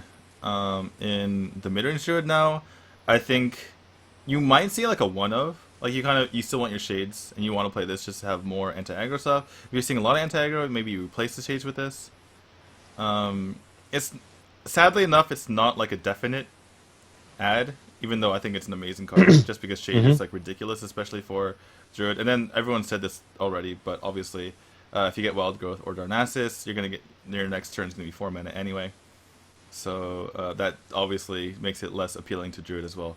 And But as you say, the beast thing is an unknown added relevance. yeah, it's not gonna happen now. I mean, no one's making beast druid right now. I mean, they might try, but it's not gonna be very Apart good. from Falcone, yeah. But it's going to be we're getting closer. This is going to be a card that might be in beast druid in the future. So as far as arena, I imagine this is like an auto pick, especially for a common card. Seems pretty good. Yeah, for sure. I mean, yeah, it's just going to put a lot of pressure on the board straight away that you can't deal with particularly easy. It's going to trade not only 2 for 1, but you're not going to lose tempo doing so. So should be fine. All right, next one, Raven Idol, Mm. and 1 mana. Choose one, discover a minion, discover a spell. It seems not very good at first, but I think this is going to be played in Druid a lot. This card looks amazing to me. Yeah, people have been kind of shitting on this card, but I think, Really? I mean, uh, like, okay, again, I've only seen Crip and Firebat. Oh, Strifeco left it alone, basically. He left it alone? He didn't leave it alone, but he sort of said, I need to play this card to find out. Firebat said, "You're like, why don't you just put, you're losing tempo. Why don't you just put those cards in your deck in the first place?" Crip was like, I think, if I remember correctly. Those are the only two that I've seen so far. But the thing So is, for me, I'm going back to my number line. You've got a 50% chance of getting a card in the top 20%, basically. And you get to choose whether you want a minion or a spell. So you're going to get a top 20% minion half the time. And don't forget, sometimes that's going to be top 1%. But you're going to get a top 20% minion or spell half the time. You choose whether you need a minion or a spell at the point when you know if you need it or not. The spell pool from Druid is probably something like 15. It might be 25. I must admit, I haven't done the research, but if you're getting one of the best 4 or 5 Druid cards that is relevant to you, not just one of the best, but you choose the 4th or 5th most relevant card to you out of all of Druid at that time, you're going to get an extra Savage Roar or an extra Force of Nature or an extra Swipe a lot of the time. or Starfall. Like sometimes, Starfall. like you can't fit Starfall into Druid decks, but sometimes it would be really nice to have a Starfall if you're a Druid. So, I mean, that could be definitely something that could happen. I think the 1 mana, obviously it's a turnoff, but it's kind of like tracking. You're getting a really good card. You're getting to choose the card, and you get to not only do that, but you choose the minion or choose the spell, or choose a minion or a spell. And here's the thing: there are so many games lost where you have all spells in your hand, or not less so all minions in your hand, but it can happen from time to time where you need something to kill your opponent's board, and you don't want to play a clunky minion. Yeah. But a lot of times, like Druids has lost many games with like Wild Growth, and then like Force Nature, Savage Roar, Innervate in their hand, and they just need something to play. Yeah, and I think people like I've done the number line on purpose to show how people are underestimating Discover, but also I think people underestimate choice. Like you've said, Yeah. if you've got a handful of spells and just go, right, I need a minion now. You're not going to get a bad minion. If you get a bad roll, you're still going to get something like a mounted raptor, or just because it's sat in front of me on the left of it, or just a yeti or something. You're going to get an okay playable card that will tide you over until you have to pay 1 extra for that card. That's the downside, of course, because you have to Well, pay the Raven Idol first. But here's what I was so about to what? say.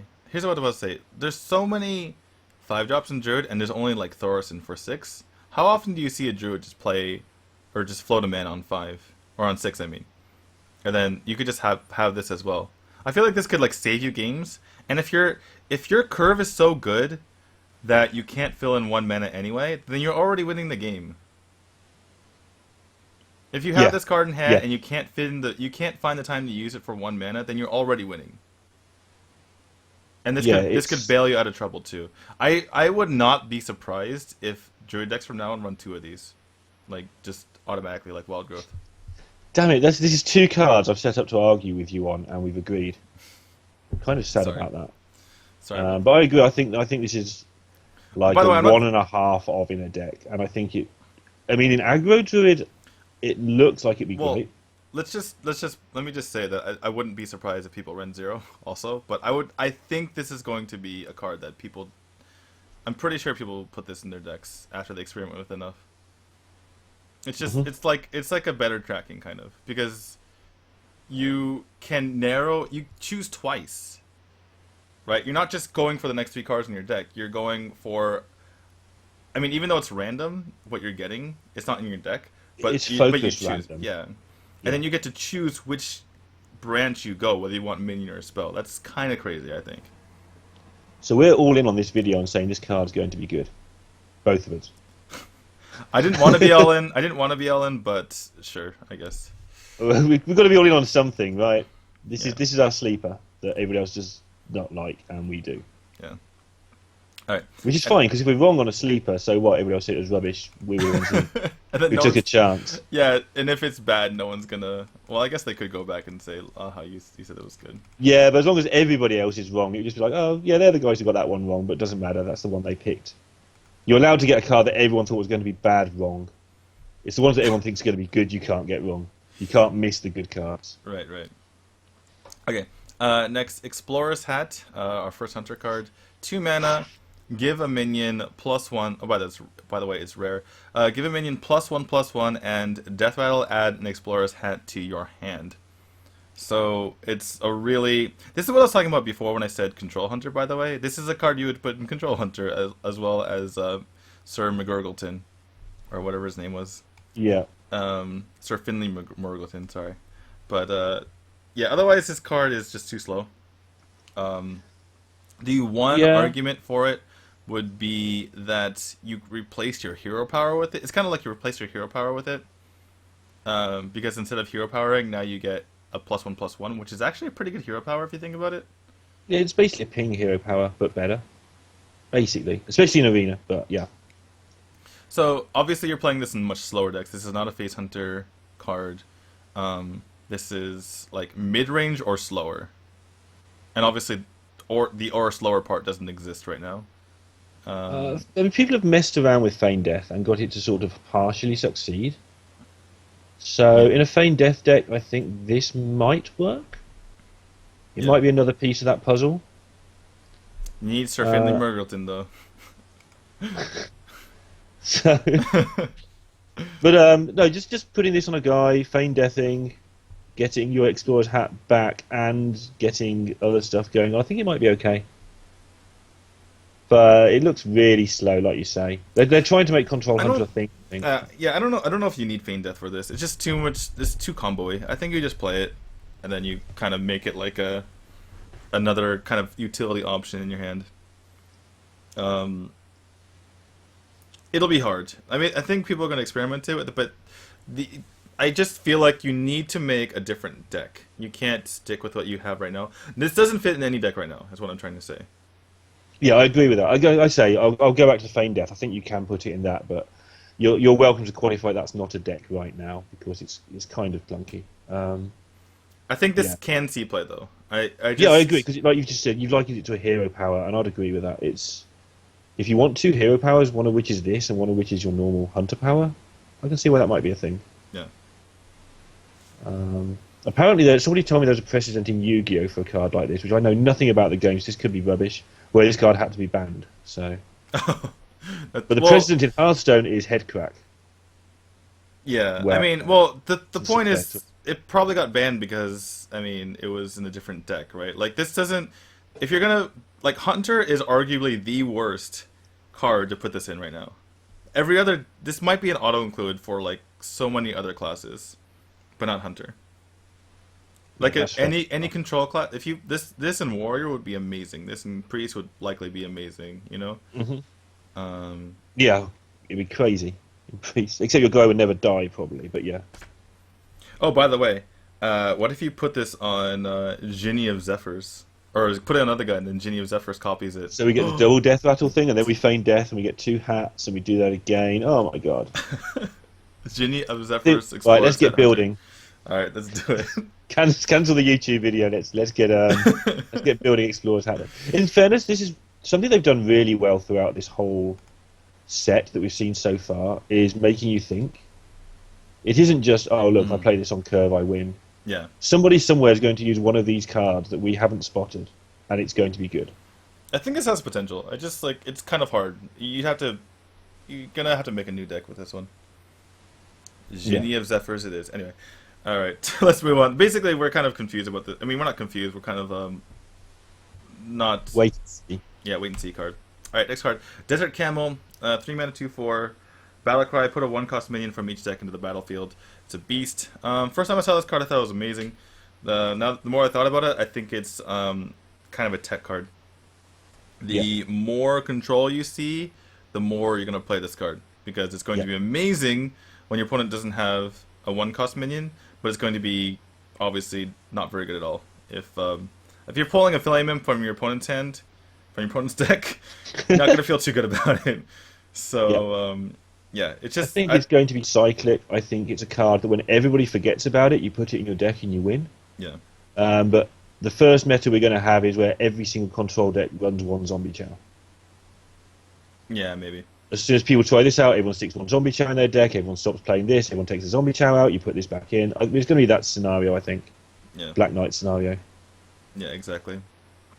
And if there is, if you're in the cycle of you can play this card, I think it works in both Face Hunter and Midrange Hunter. I think you can work it with both, especially because you're gonna have more 1 drops for Face Hunter. Yeah. So face value, no meta. We both agree this is a really good card. Yeah. But unfortunately, the meta will try to dictate that you can't play it a lot of the time. So whenever you get ahead of the meta and manage to play this when no one's expecting it, you've got a really good deck. Yep. Pretty much. Cool. And I think in Arena, it just depends on your deck. I think you draw if it's first pick and you've got a chance to take this. I think you take your chance with it because you do have more 1 drops in Hunter than others. Hmm.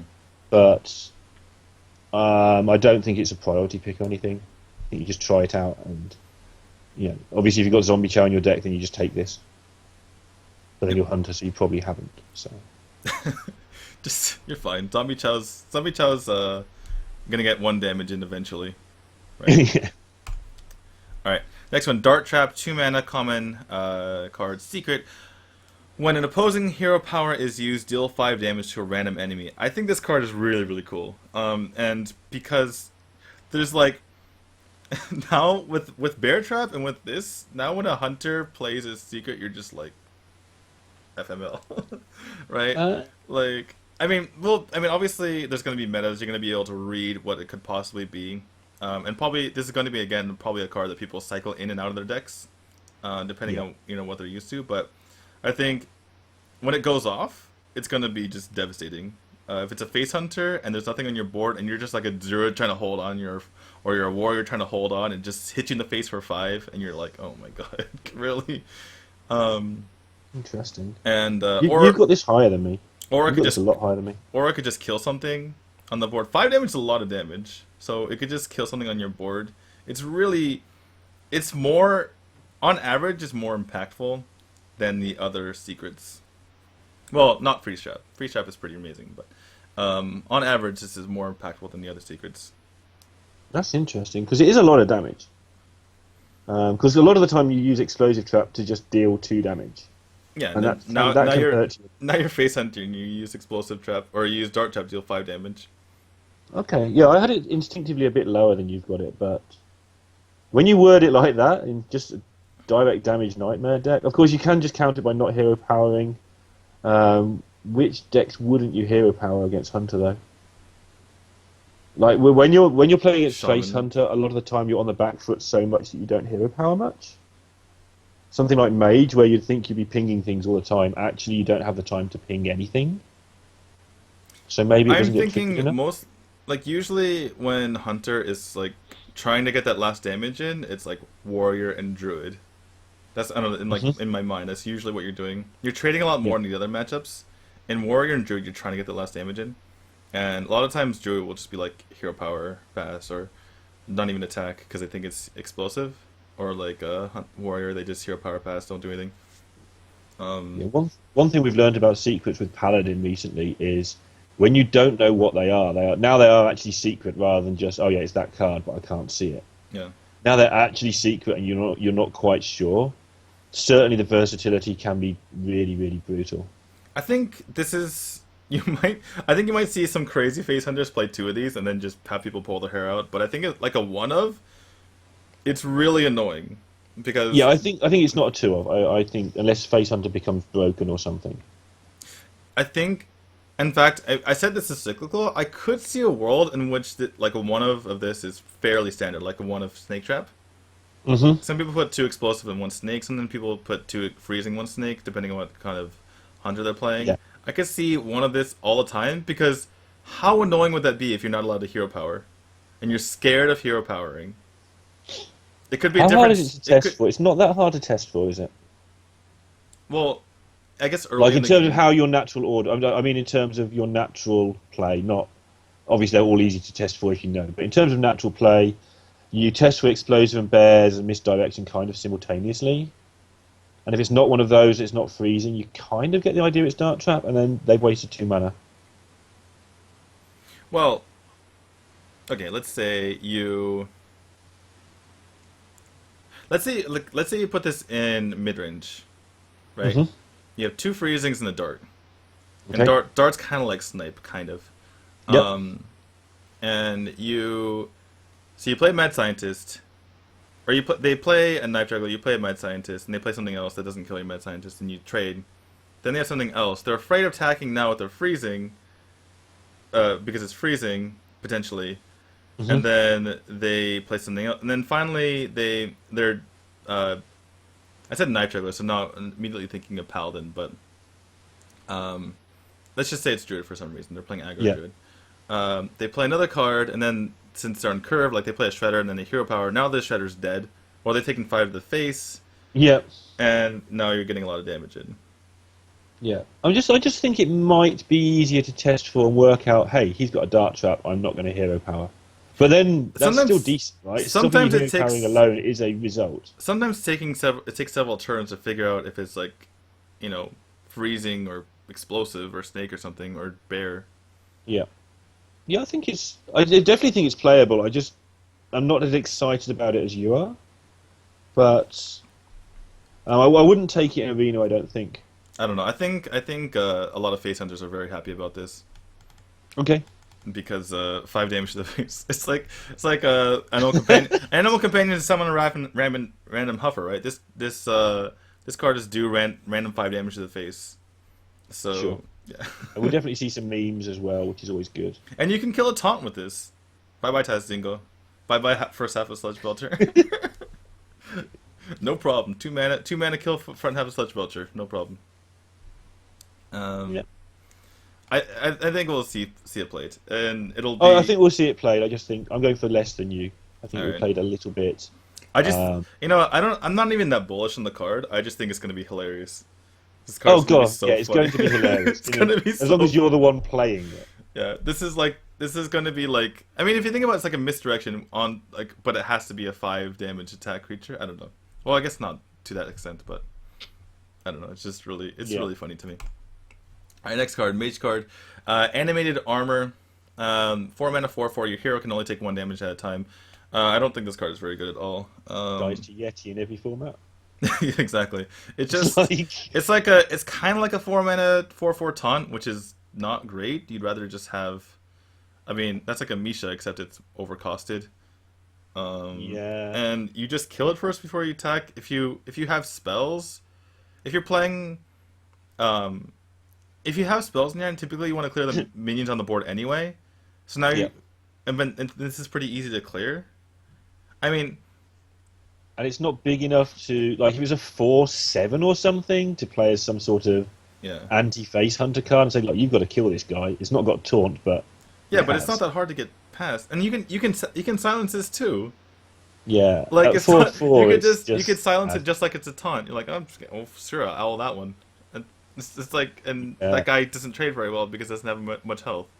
Unless you're So playing some crazy deck that plays so many spare parts, you stealth this every turn, or some you can hide it behind yeah, a load of taunts, or then your hero doesn't take damage anyway. yeah, put it in your rogue deck. Put this mage card in your rogue deck, I mean, and maybe it's stealth it. intended to stop people getting upset at freeze mage, but then they just kill it and then Yeah, kill you yeah, they just kill anyway. it first. They just flame strike it, and then I just don't get this card.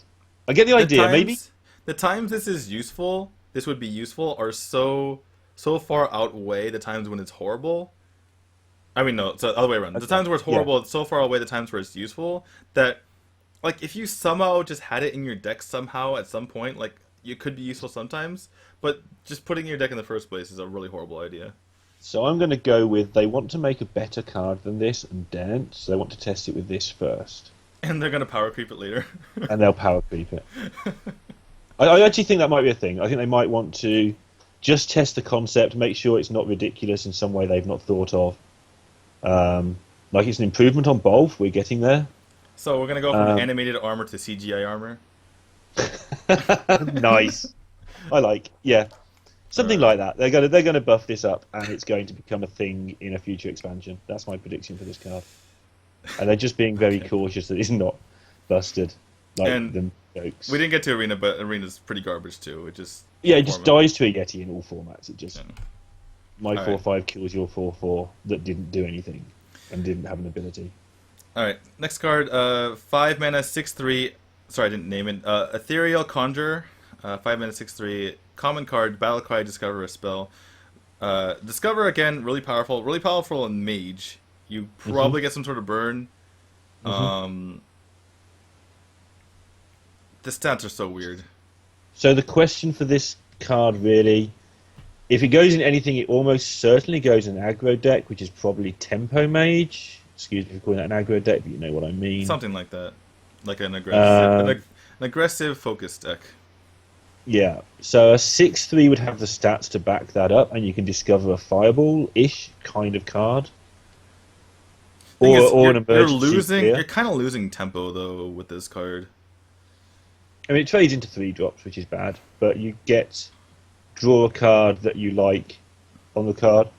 So you're paying 2 mana instead of 1 for your normal card, basically. No, you're only paying 1 mana for a card, which is usually about the right cost, and it's one you choose. I think maybe Tempo Mage, and that's it. I think you Otherwise, try one of in Tempo Mage a few games and then chuck it out and don't play it anymore. and then you realize just play Nexus Champions throughout or something if you're going to be playing something like that. Yeah, I agree. In Arena, it might be quite good. Yeah, Just play- just card advantage. Just card advantage, just cards. Anything that says Discover in Arena, I keep saying, I think it's going to be good because it's basically like another Arena pick that makes up for the bad one you got. And this isn't even that bad. I think this is playable. Mm. But yeah.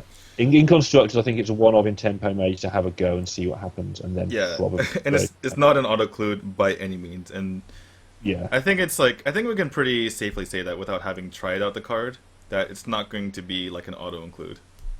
No, but it's one you want to test it though, right? It's not when you're going to say, Yeah. "Oh, I'll never play this card."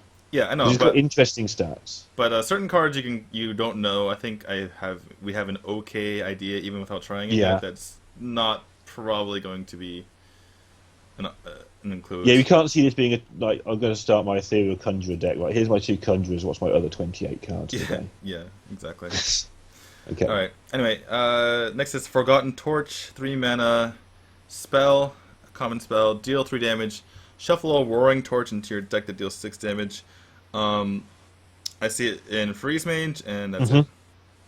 So I was And going to ask you, does this go in Freeze Mage, and is it really good? I think it's reasonable in Freeze Mage because you're likely to draw the Roaring Torch, and the Roaring Torch is like just the 1 extra mana on Fireball is really good. What we Um, should say, by the way, Roaring Torch only costs 3. yeah. Sorry, sorry about that. Yeah, Roaring Torch is a 3 mana Fireball. Fireball. Yeah, basically. So, so in Freeze Mage, that does mean that if you've got 2 of those at the end of the game, you can cast those.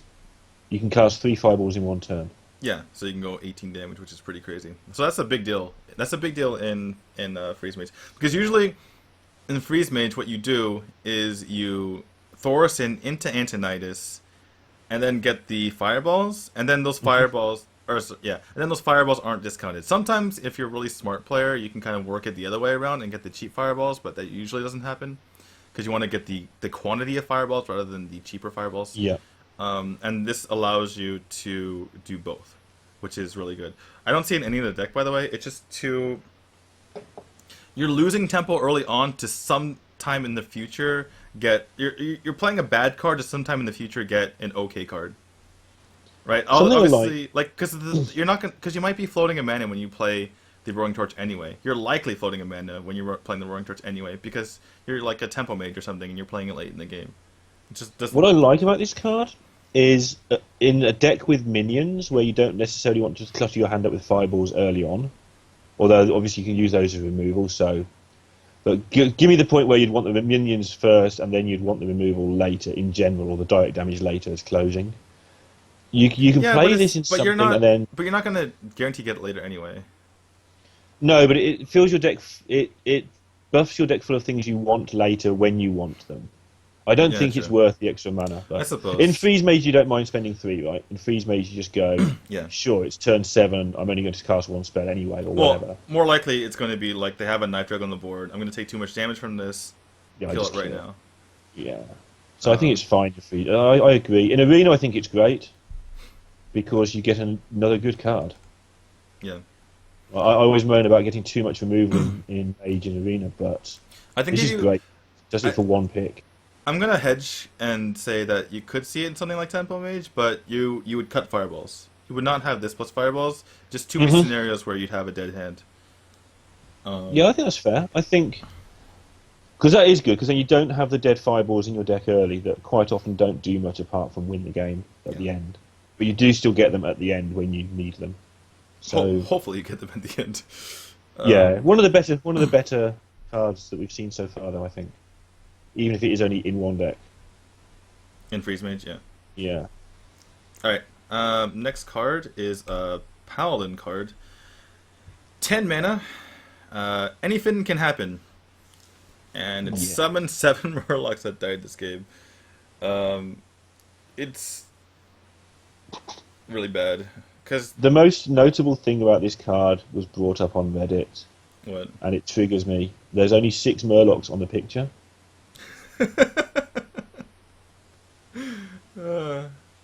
Yeah, maybe you should fix that art. Wait, hold That's on. it. I'm not playing this in Arena, obviously. If Maybe- you're playing a Murloc deck, you're not getting to 10 mana. Yeah, you're not playing. And You're there's not a- getting 10 mana, and there's no Paladin Murloc deck that exists right now. And there's only 6 Murlocs on the picture. So why would you play it? You don't even get the right art. Yeah. I know we said we weren't going to dump on any cards, but that one, I'm sorry, it's just not playable. Right? Someone At the prove moment. us wrong. I want to just someone make it happen. They may be setting us up. This may be something that Yeah. even the name might be a clue, right? Yeah, They're something. saying in the anything can future. happen. We're all saying this card can't be played, and then they'll print an expansion with a card that says summon 7 Murlocs. ECT. ETC. ETC. Summon 5 Murlocs or something? It's 3, 4, or 5. Play him. Get the Murlocs back. Get the Murlocs back, the ones. And then you play. So- Then you play the. Oh god, what's the name of the thing? The Tiny Fin. Oh, the Tiny Fin's so adorable. Yeah, it's not on that picture though. Probably Aw. should be. Probably got bullied out of the picture. It got eaten. It's in But that. yeah, It's in the green one's mouth. They already ate it. I think that the card name is a clue, and they're going to print something that this works with at a later date. You're really looking forward to the future for this one. I don't see any other reason for them to print it other than it's kind of cute. And in Arena auto pick, right? This card is amazing. Oh yeah, every single time. I can't wait to get the 10 mana to get back my Tide Hunter. It's just yeah, Got him. all the time. No, thank you. All right. Next one, Keeper of Oldemon. I'm guessing is the pronunciation there. 4 mana, 3/4 battle cry. Set a minions attack and health to 3. Obviously, you can use this offensively or defensively. You can turn a big guy into a 3/3. You can turn your 1/1s into 3/3s. You can turn your Nerubian eggs into 3/3s. Yeah. So that's pretty good. The biggest thing, this seems like a pretty good card. The only problem is what it's competing with. And there's a lot of stuff it's competing with.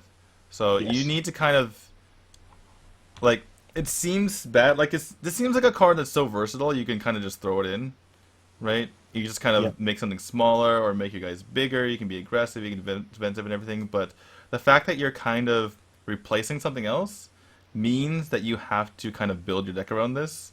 You have to make like a Yeah. different deck, like something with Nerubian eggs of that, something of that sort. So that makes this like much worse. And Yeah. It's basically exactly what Strive Crows. I know you didn't see him, so that's why I let you finish that. It's word for word what he said. And the other thing he said, which I'd already noticed, on the plus side, is that it does. It's like an interesting note for the card. It does kill whatever it does its thing to. So if your opponent has any minion, you play this. You've now got a 3/4 facing off against a 3/3. yeah, true.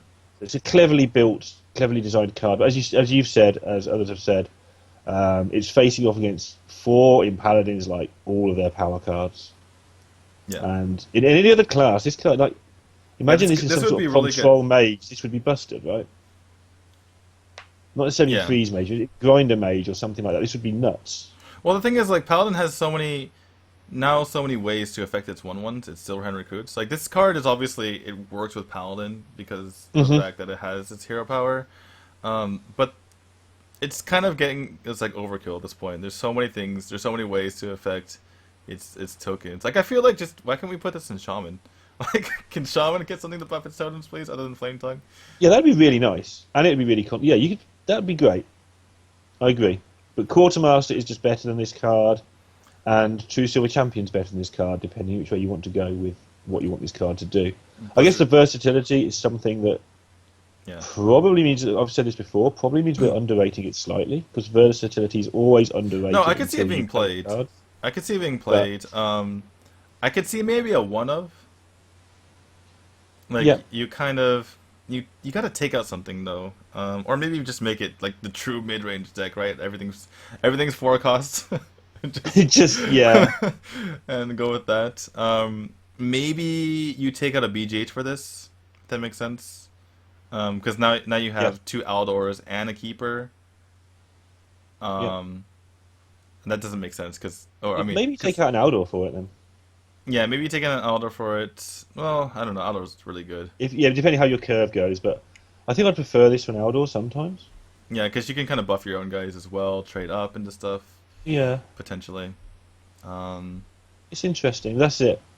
I think it'll get played. I think it's very hard. I don't like copping out on a show like this. I like to try and make sort of slightly exaggerated. You can projections make that I you can play, make like but- an all buff and nerf deck.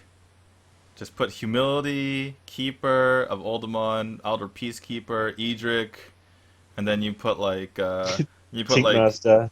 yeah, Tinkmaster. And then you put like the Quartermasters and the Blessing. It's just like I buff my guys and I nerf your guys, and Okay. So when they ban Mysterious Challenger, I'll come to you for my next Paladin upsetting deck. just buff, just make everything the big and small deck. Make my things big, make your things Big small. and small deck. You heard it here first, guys. Yep. That's what we got. But no, it's just it looks like a really powerful card, but it's in a class that doesn't need that particular card. Yeah, In a slot for a class that doesn't need that card. yeah. Blizzard hates Shaman confirmed. Shaman Yeah. needs this card. Anyway, next one, Sacred Trial, 1 mana secret. When your opponent has at least 3 minions in place, another destroy it. This one's kind of cool It helps deal. It helps your mysterious challenger even more, which is kind of sad because I mean the thing is the best way to deal with mysterious challenger Hmm. is to have stuff on the board already, and Yeah, then you can kind of like you can attack with what you want, and then you can kind of deal with your opponent's board, right? And this once you play this, now you can't play more things. yeah. It's just more things to play around. That said, it's not an auto include even in Mysterious Challenger Paladin, just because you can play around it. And once you know what it is, it's not too hard to play around. You can play a crappy minion. You can just not play a fourth minion.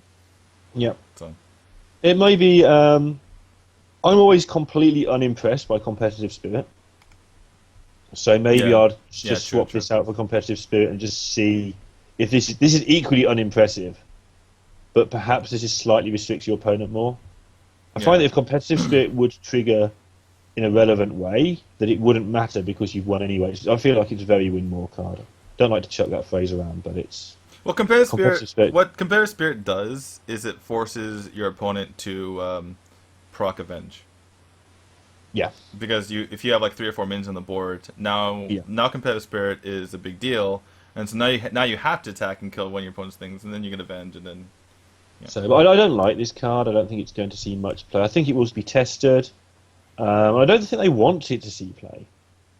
Like What? people say, "Oh, Blizzard, they've buffed the card pool." La la. I think they just wanted this to be a bit of fun and a card. They know that Paladin's pretty overpowered, and look at what they printed. A card you can't play ever. A card that's in a slot that isn't comfortable with, and a card that looks kind of grim. And Um, the one thing I will say about this card is I think at best it's cyclical, like we've been talking about before. Because once this becomes a mainstay, there's people just gonna play around it, and it's usually not that hard to play around it.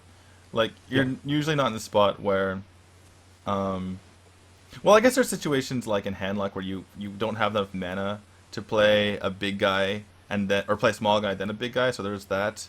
But you need 3 guys in the field in the first. Like the things that the decks which this works the best against theoretically. I mean the things that you Okay. you don't want to play something big, or you sorry the decks where you only have big things.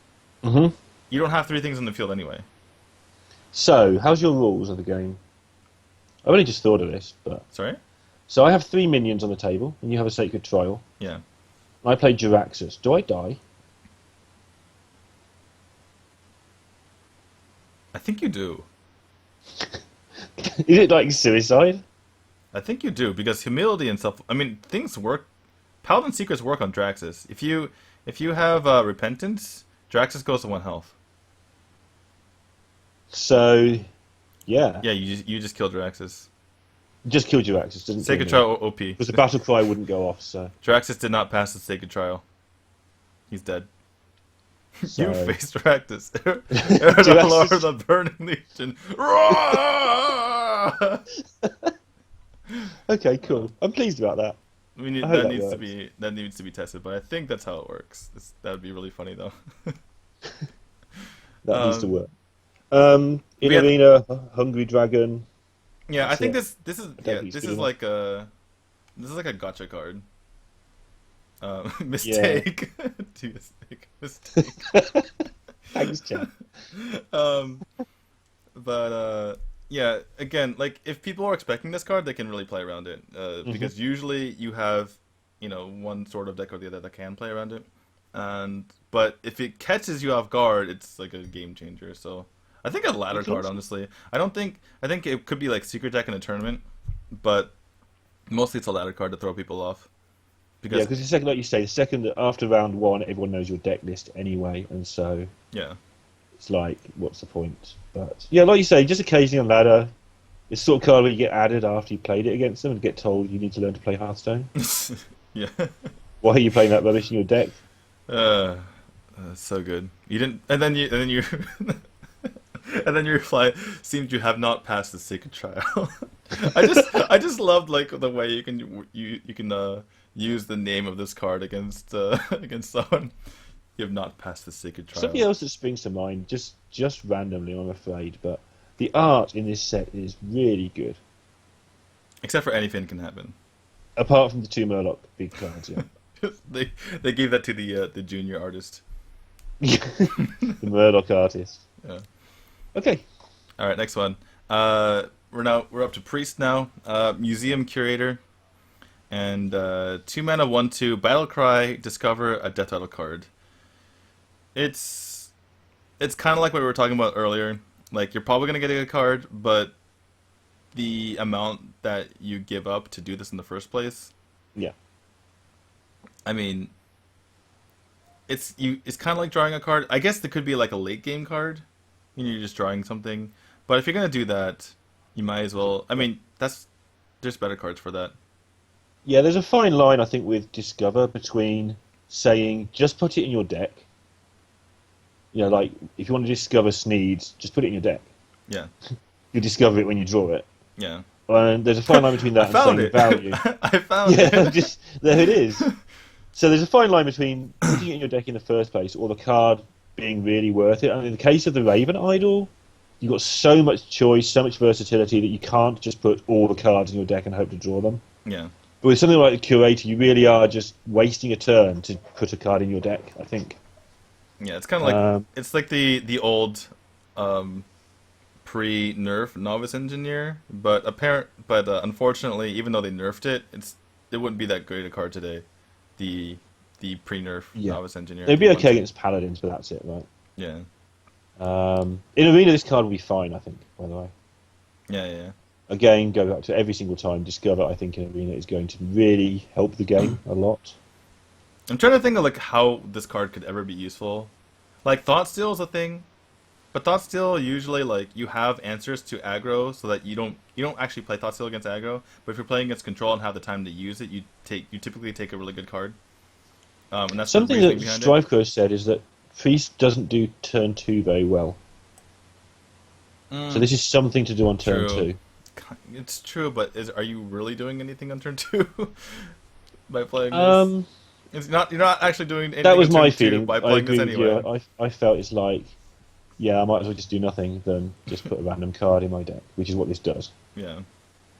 Um, A good And- random card, but and again, the it's thing is- constructed. You can put all the good random cards in yourself. And that's like not even the best argument either, because control priests, they work by having all of the answers. They never put things on the board anyway, even if they have a 2-drop. Whereas dragon priests, they do have good things. They have Wormrest Hatred. So Hmm. Yeah, if you discover a spell, it might be interesting because then you can play it on turn 10 and discover a way to get out of the mess you're in. true, but then just have a better card. But a death battle card doesn't seem to fit Priest very well Yeah. in terms of control. But anyway, the point I was trying to get to before is that you play Thought Steal is good, and usually get two good things if you're playing against control, and that's kind of the thought process for this card. But if you compare, it's like in between Mind Games and Thought Steal, right? Thought Steal you get two cards. Yeah. Mind Games you only get one card. Or what's the one where you take what card? Mind Vision. Mind Vision. Sorry, Mind Games is different. Mind Vision. You take it from your opponent. It's not really worth playing because you just kind of waste the mana. Yeah. Even if you get a good card. And this is kind of in between, right? You kind of get a card out of it, and you kind of get a card later, but you have to put the 1/2 on the table first. It's just not as good as the card that you get in Top Steal anyway. So, yeah. Yeah, That's I agree. We were trying to find a way to make this card, like, okay, but it shouldn't... No. No. Anyway. Next one. Excavated Evil. 5 mana. Rare card. Deal 3 damage to all minions. Shuffle this card into your opponent's deck. So... Seems to me that this is a card that is very... You can't judge this card on the stats. You can't just go, oh, it's one bigger than Holy Nova. For instance, if they hadn't nerfed Patron and they printed this, so the guy who made this card says, I got it, we can sort Patron out. And they've gone, yeah, print it. And then they've nerfed Patron anyway. But in some metagames, this card will be so much better than Holy Nova. Because maybe if you're playing Control, you don't really care if it goes in their deck. You can even maybe design your deck so this is another upside that this goes in their deck, so that you don't have any things that it kills. So it's just like, oh, I've got this card that doesn't do anything in my deck now. Yeah. And I think it's a really hard card to judge because it will be meta dependent. I think it's going to be good sometimes. I mean... It's kind of like a Hellfire, right? I mean, you're killing your own minions too, which is a problem. So it's a 5 mana Hellfire that doesn't do damage to the opponents. Which, I mean, sometimes use Hellfire for his burst, but not usually. It's kind of like an extra benefit sometimes. But then sometimes you can't even use it because it's gonna kill you. Yeah. And I just don't. I, what was I gonna? I was gonna say something, but I forgot. Um, The fact that it kills your own guys, so you're gonna have to really build yeah, you're a building. very You're controlling basically deck. you're playing like you're playing like fatigue priest at that point. Hmm. Like what are you gonna do? I just I just don't see this card being good at all. I don't know. Okay, I can go with that. And in arena, it's going to be probably not as good as it looks. We had this with the Shaman card that does 5 damage to everything. Yeah. Dealing damage to your own minions in arena turns out to be bad. Who knew that blowing your own stuff up would be bad? No matter Yeah. how good it looks, it Again, turns I out that mean, killing your own board is bad. And taking a card that doesn't build your board so you can get into trouble to blast your way out of trouble also turns out to be bad. I mean, I mean, Hellfire is a card though, so there is that. Okay, I remember what I was gonna say. So, Hellfire is a card that's used, and obviously it's not as good as Hellfire, but there's like the Dark Bomb connection, right? Because Dark Hmm. Bomb obviously is like objectively worse than Frostbolt, but the fact that it's in Warlock Yeah. makes it really good card, or made it a really good card when Warlock got it. So this could be like the same thing with Priest. Priest doesn't have a card like this, so the fact that they got it, even though it's not as good as Hellfire in most cases, it still could be something that they could use. But just overall, I mean, you might as well just play Light Bomb a lot of the time, even though it Yeah. doesn't have the same effect. Um, Yeah. so What I do you don't think know. about the second line? The I feel shuffle your like card opponent's I, deck thing? I get the one thing I can say they've given we're gonna get to the next card. They've given Priest two more removals. We're getting closer and closer to Fatigue Priest. I mentioned that kind of as a joke earlier, but it's getting more and more possible. You put just a card in there, and you put all removal, and your opponent, like, people talk, I mean, I make fun of Control Priest. It's like, I hope I have the right answer, right? But if they have all the answers, then you can never do anything. And the So, next card you're going to show fits perfectly in line with that. yep. Alright, next In card. more ways than one, it's just the Fatigue Priest card. Exactly. So here it is, Entomb. It's like recycle, but you put it in your own deck. Choose an enemy minion, shuffle it into your deck. So you silence it, kill it, put it, shuffle it in your deck. Um, and yeah, Fatigue Priest. Let's do it. So in arena, this card's really good. Yeah.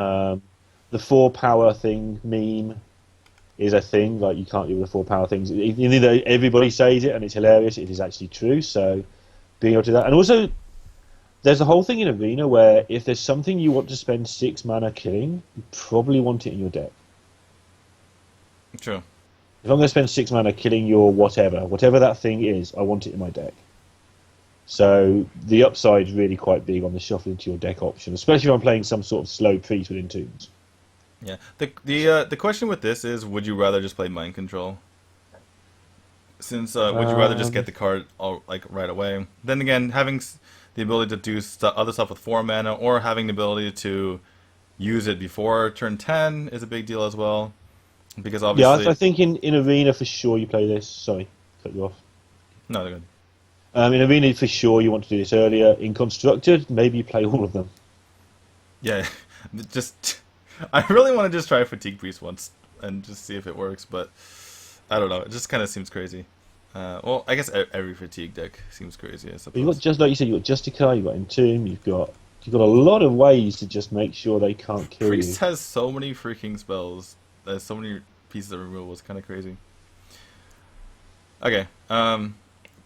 I mean, as far as decks that exist right now, I could see you putting one of these just because it's less clunky than Mind Control. Um, just to have some sort of removal, because it is silence and kill, which Priest doesn't have, like death. Hmm. Some things come back. Sylvanas And is annoying. This could be a Sylvanas counter. This could be a Sylvanas that's counter. nice. I Just mean, kind of, Recycle sees Fringe play in constructed. I saw it played at Legend the other day. yeah. Um, and but it's not so good because Well, Druid doesn't really want to do things for 6. But in Priest, it feels like it's well, a very powerful yeah. thing. Priest is more likely to want to remove stuff. Druid just kind of like, well, you played it. thing that I can't deal with. I'm just gonna kill you now. So Exactly. Yeah. yeah, It's like your Sylvanas. Sure, take 12 yeah, exactly, or take 26 or something. or die. So yeah, I think you could see. Maybe you see two of maybe. I mean, I'm talking about decks that exist right now, Yeah. not my fatigue priest that I'm gonna Yeah. make, but um, Uh, yeah, maybe two. Probably so not. I'm gonna put the over or under on a half. You'll sometimes see it. You'll sometimes see one. sounds good. All right. Maybe stick it instead of a Cabal occasionally. I don't know, to deal with big things rather than small things. Meta dependent gives it better matchup against Warrior. Yeah. It's the Sylvanas. I think if you're seeing a lot of Sylvanas, you stick it in there because you don't run silence anymore. Yeah, against Warrior, stealing their Sylvanas and putting another Sylvanas in your deck's probably pretty relevant. Okay. All right. Next one. Going on to Rogue Pit Snake. It's 1 mana 2/1. Destroy any minion damaged by this minion. It's also a beast. I think the first Rogue specific beast. So it's basically a king. What's it called? The Cobra King guy. Cobra. Is it I think called it's King King Cobra? Cobra. Um, Emperor Cobra. Emperor Cobra. Yeah, Emperor Cobra, and it's that except it's has less stats.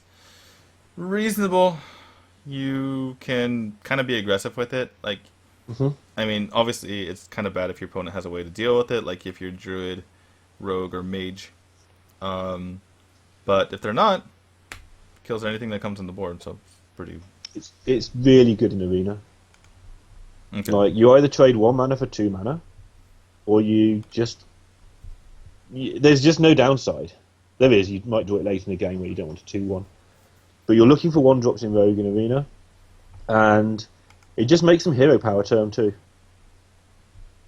and you're just going to get the advantage because of that. Or they can play a 2/3 and trade with it. Sure, go for that as well.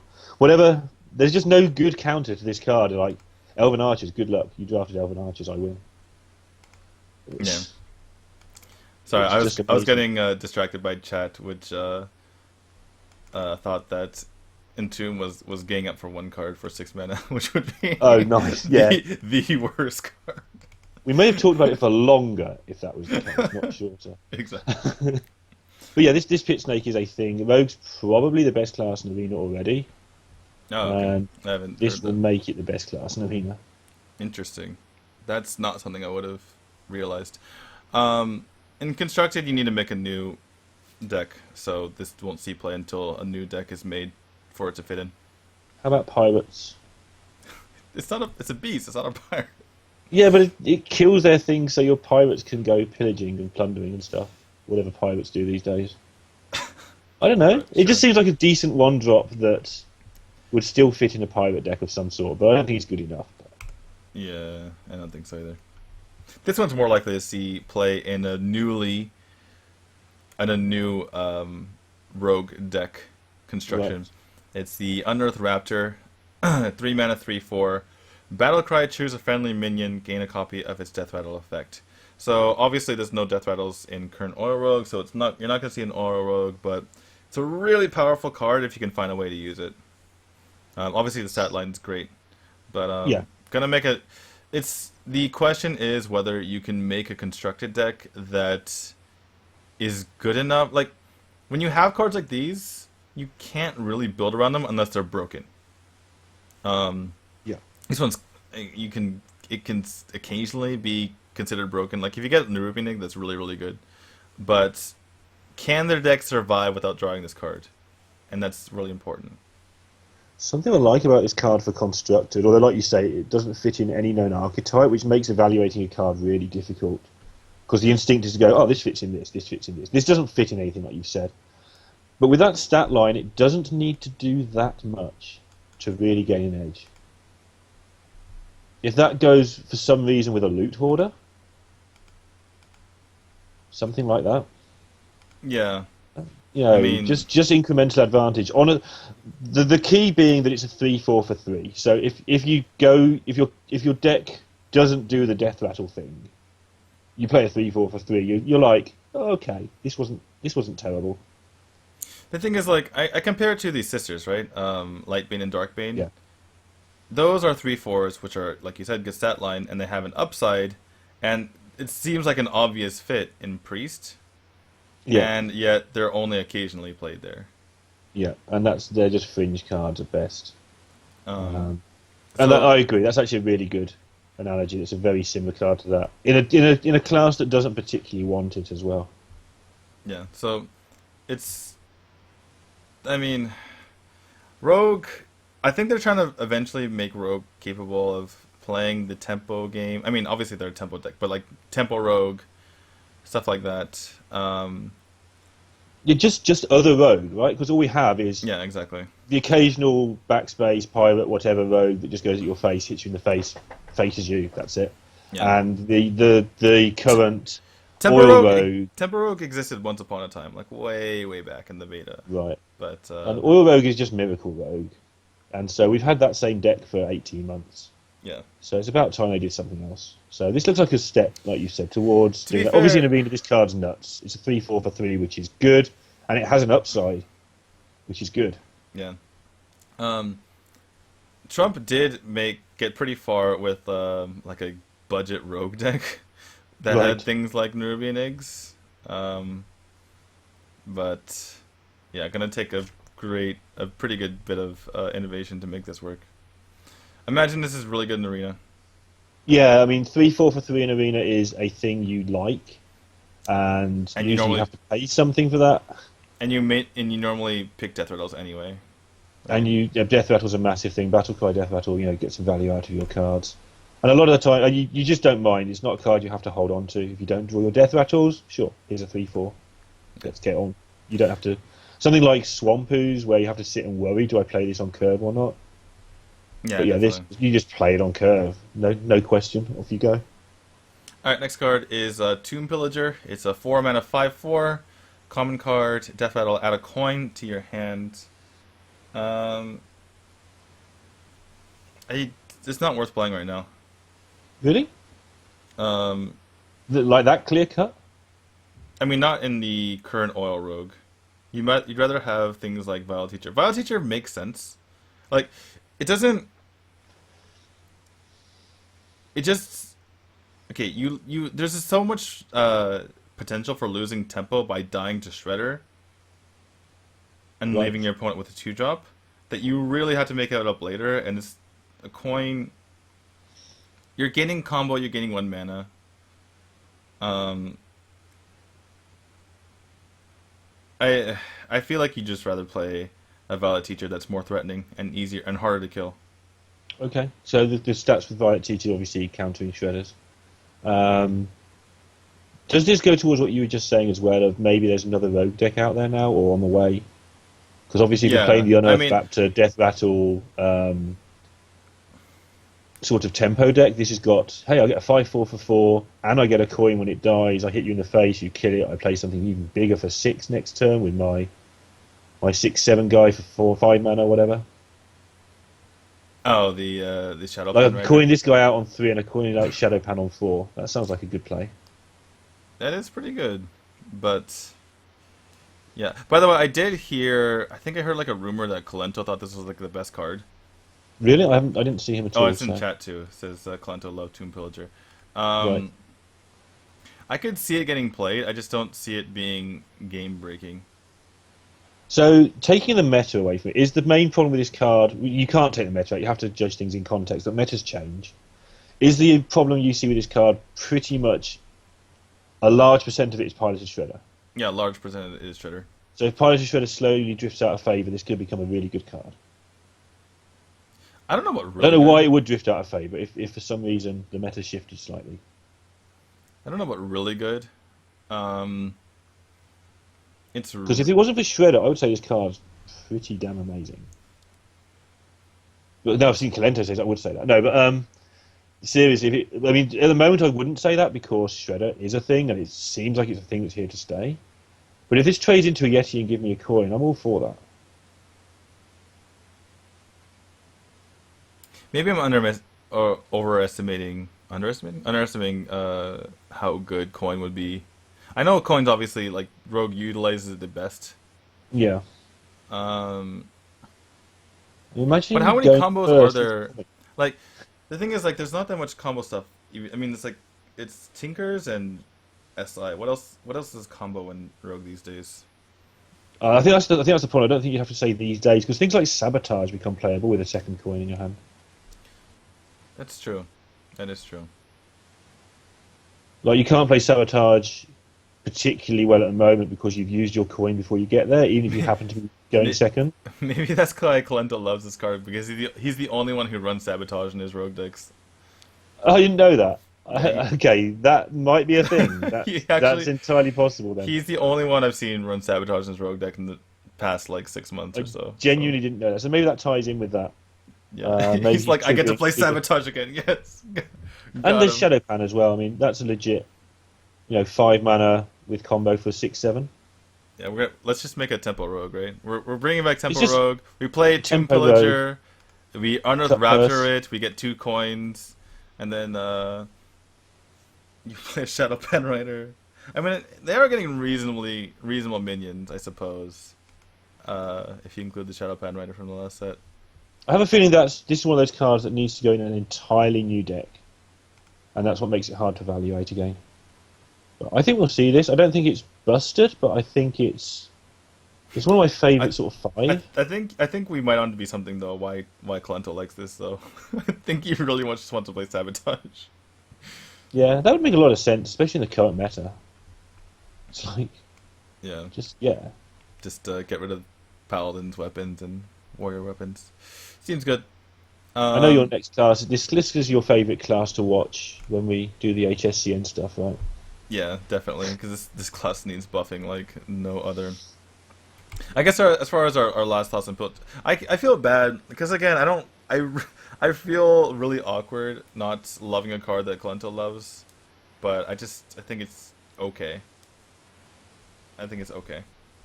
I wouldn't be blown away if you see Oil Rug winning 2 of them though. I will say that I wouldn't be completely blown away Mm-hmm. because it makes sense. It lets you tweak some other things in the deck as well. So Yeah. All right, next card. We're up to Shaman. Can Shaman be see shaved? what have they done Shaved, for us. saved. All right. 7 mana. Every fin is awesome. Give your minions +2/+2. Cost 1 less for each Murloc in your control. So basically, it's a 0 mana. Give your minions +2/+2, right? For your Yeah, entire sure. board. And then you bring them all back Yeah. after you've brought them all back. No, that's a Paladin card. Oh, okay, yeah, That's why the other one's horrible. This one's like you can actually play yeah. Shaman. This one's actually okay. So this is like So this is kind of like the replacement for Bloodlust, right? Because Bloodlust can be a dead card, but this is like you can always make it work because it's a permanent buff, yeah, right? It's a permanent health and attack buff. And this is what I was talking about with the Tiny Fin. This actually makes this card so much better because makes the Tiny Fin -1 mana, and it turns the Tiny Fin into a 3/3. So a 3/3 -1 mana is pretty good. It's pretty good. it's To better than to this. quote Crip. Yeah. So obviously the downside is whether you can set it all up. Yeah.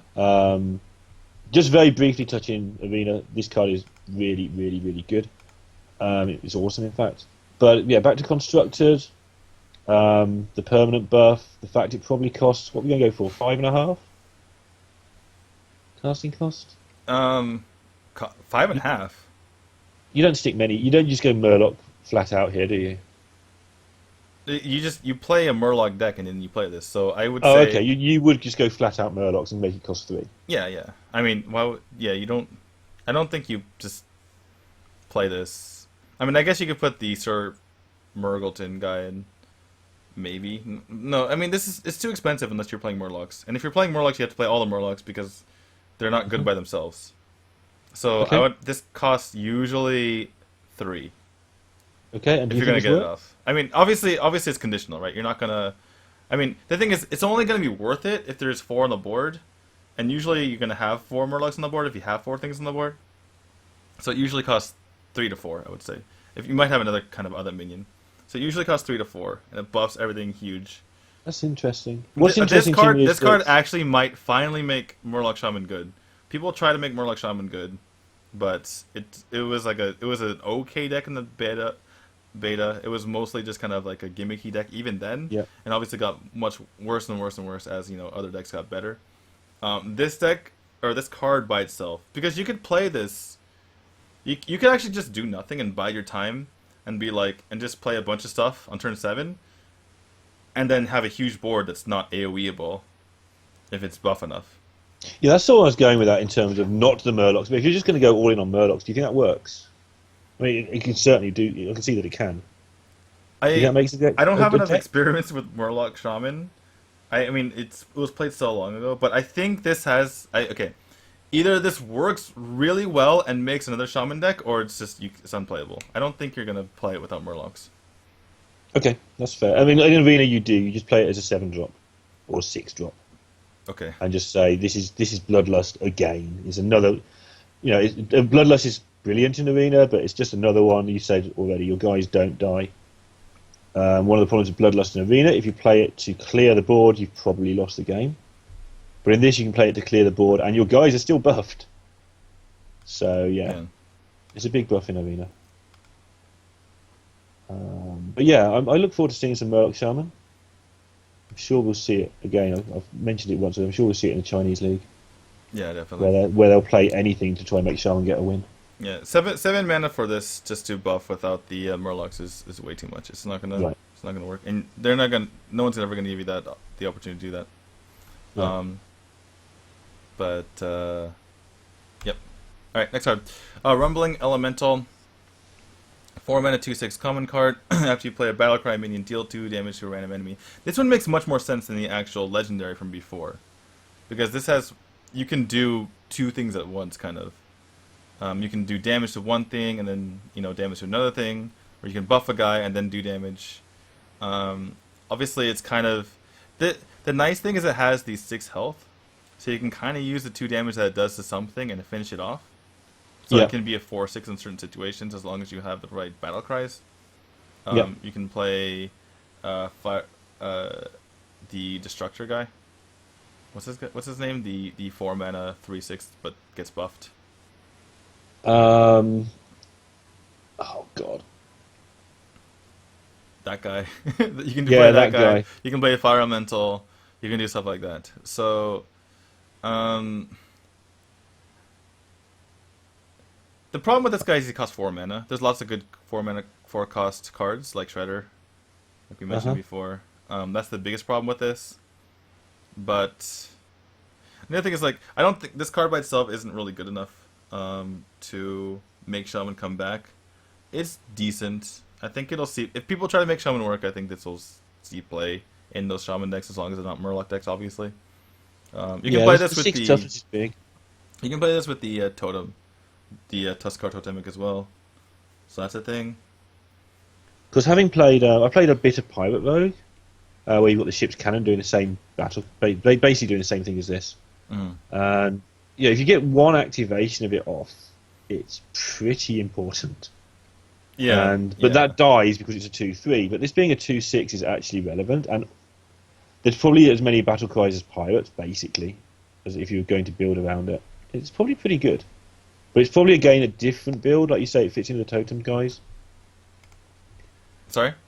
It's probably pretty good. It fits in with the Tuskar Totemic and that stuff.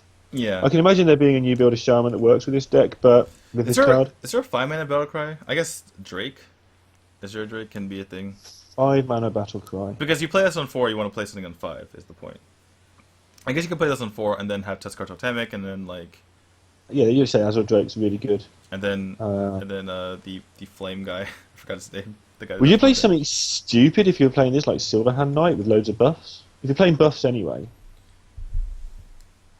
is it too crap? Just play Drake at that point. You need card draw. I don't know. You definitely play Drake anyway.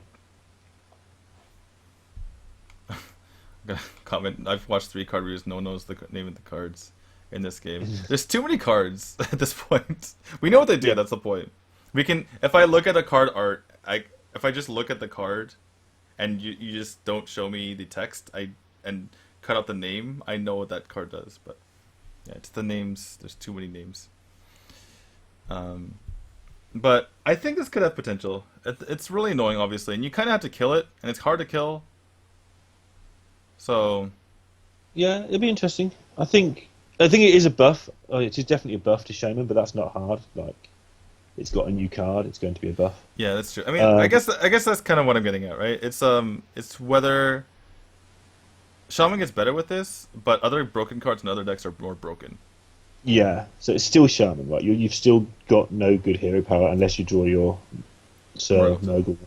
Sir Finley Murgleton, Murgleton, my favorite card in this class. It's Uh, definitely a brilliantly built, designed card, that one. So, Tunnel Talk? yeah, we're next to Tunnel Talk. People are telling me to read the chat, but I have been reading chat. Um, I'm confused. Anyway, Do we know how this card works yet? That's the first question. oh yeah, I heard someone say that this gets double buffed. I don't think it gets double buffed. Like So, the I question that Raven brought up, I think it was first, uh-huh. was if you overload this if you play this on turn 1 and then you Lightning Bolt on turn 2 twice, Yeah. what happens? I think you just get +2 attack. Because people, why would you get double buffed? Because the second time there's 2 locked mana crystals.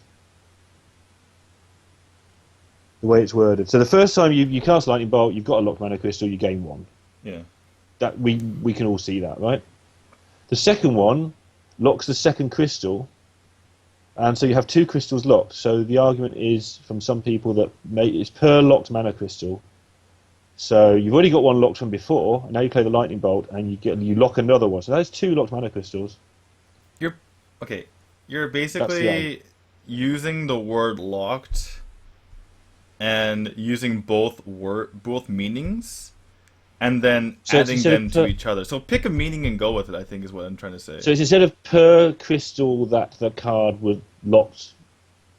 Instead of per crystal locked by that Okay. spell, it's So per locked mana crystal. Period. That's what they're saying. yeah, so unless that'd be really strange to me if they did that on purpose. Because things either mean one thing or another. Hmm. Unless you're like deliberately making a pun. But why would you make Yep. a pun on, I mean, and Is it they do shaman? sometimes make puns, but in the Yeah. name, not in the if you want this to be understood correctly, you don't deliberately make something mean 2 things at once. Right? So either it's gain +1 mana +1 attack per mana crystal that was locked this turn or Hmm. locked overall, or it's gain +1 attack per mana crystal that was locked by the That spell spell. or whatever you or not or whatever the minion Hmm. whatever. So either way, it ends up being the same. No, no, it doesn't. No, but in either way, in order for it to go up, you'd have to add them together. You have to take both meanings and connect them, and that's how you get the Uh, double buff. no, it'd literally be per locked this turn. So the first one would be 1 because you've got 1 locked this turn, and the second one would be 2 because you've locked 2 this turn now. It's surprisingly awkward, but I'm not sure it matters that much. It matters later on because have I lost you? No, yeah, no, I'm just like looking at it. I'm just like Yeah, staring at the card. yeah. It's really, really ambiguously worded. I think it probably actually means the double buff thing. So can you like get a billion buffs off of it? Like say you have Yeah, say you're like 5 mana locked this turn and you play feral spirits into another feral like spirits. no So you get say 2 plus 4, so you buff it 6 times. okay. Maybe actually the more I look at it, that might be it. Because otherwise it would say per mana crystal per mana crystal locked. Like, is that the same? Yeah, it's just per locked mana crystal. So you cast the first one crystal's locked. You cast the second one, 2 Per crystals are mana locked. crystal that was locked by this spell. I don't think they meant to do that. Unless they're crazy. Maybe they're crazy. It's kind of important because if you cast like Because you can make it huge, because obviously. you can make it huge behind feral spirits, which is a taunt. So you can make it really gigantic. Alright, And well, I the don't. thing that makes Okay. me think they mean it that way is that it's shaman. Because they want to make Like it really. They want to make something broken.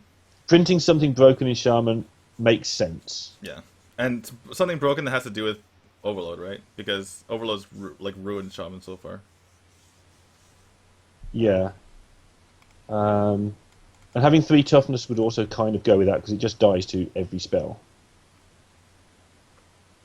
All right. Well, So let's go with both meanings. If it's the tame meaning, what did you have the card at? um, first of all, they're pretty similar because if you're overloading, you don't have the mana next turn unless you're using Lava Shock. Yeah. So it's Okay. kind of hard to make that work anyway. Um, so I mean, I think it's reasonable in aggressive decks. Hmm. Um, if you're gonna play more control decks, then you might as well play uh, these Zombie Chow. Although I guess I mean if you're playing like a mid range deck, it's maybe worth it to play this as well over Zombie Chow, just because you don't. I mean Zombie Chow if you're playing in certain mid range decks, like you saw this with Druid. Sometimes it's a dead card because your opponent's Hmm. kind of low. You don't want to heal your opponent. So this isn't a dead card if you kind of done some damage and you have some burst in hand, stuff like that. So, um, I could see this replacing Zombie Chow in Shaman decks. Hmm. Well, you, Um, you say you play the lava shot, you unlock the things and do it all again, and I mean, I wouldn't. I don't. I think you just play your normal deck and you have this in your deck. You don't go out of your way because yeah, he dies too easily, even if you're going out of your way to buff him. yeah, that's fair. You Seems don't. like a decent card, right? Yeah, I think you could. I think you could actually put this in like the Murloc deck that I mentioned earlier. Just to have a one drop that does stuff. Because otherwise, Yeah. the other Murlocs are too easily killable. It's kind of like the zoo, the way back in the day when Artosis and Savids played this on the that Korean tournament Uh, way back when, and they had that's probably the before my time. anyway. The point is in Warlock you have things like Flame Imp and Void Walker to be able to kind of have other small drops to complement your Murlocs. So this is Right. kind of like that, just to have something that can be reasonable and pretty well statted. So Yeah. Yeah. looks See, we like can give everything that's awesome an overload of 1 to just go with it nicely as well. looks like it's looks like we have a confirmation in chat. Ben Rhodes confirms this when you play the dude, it's a 1/3 no matter what, and then for every OLED mana crystal attack, plays for 1 next turn you play 2 Fork Lightnings, it becomes a 5/3. Oh, okay. So it doesn't. It's not cumulative. Okay. So it's the version you came here expecting to talk about. Yeah. Still think you'd play in aggressive decks, or even just mid-range decks. Basically, Shaman right now. There's no real control Shaman, so I think most Shaman will play at least 1, if not 2. Not gonna make Shaman great by itself, though. Unfortunately. We'll see. Alright, next card, Curse of Orpham. 2 mana, Warlock card, Warlock spell. It says, give your opponent a cursed Hang on, just going card. to deal with this in chat. Chat's still confused by this. So Ben Bird has clarified that if you play Fort Lightning, it becomes a 3/3 and gets 2, and then it only gets 2 again. It doesn't get 2, then 4. It does only go up by the right amount. It's not. If you play 2 Fort Lightning, it should be. It's not going to be a 7/3 like we'd expect. Yeah. So yeah, it is the smaller version. Okay, sorry. Right, Warlock. Alright, Curse of Orpham. So, give your opponent a cursed card.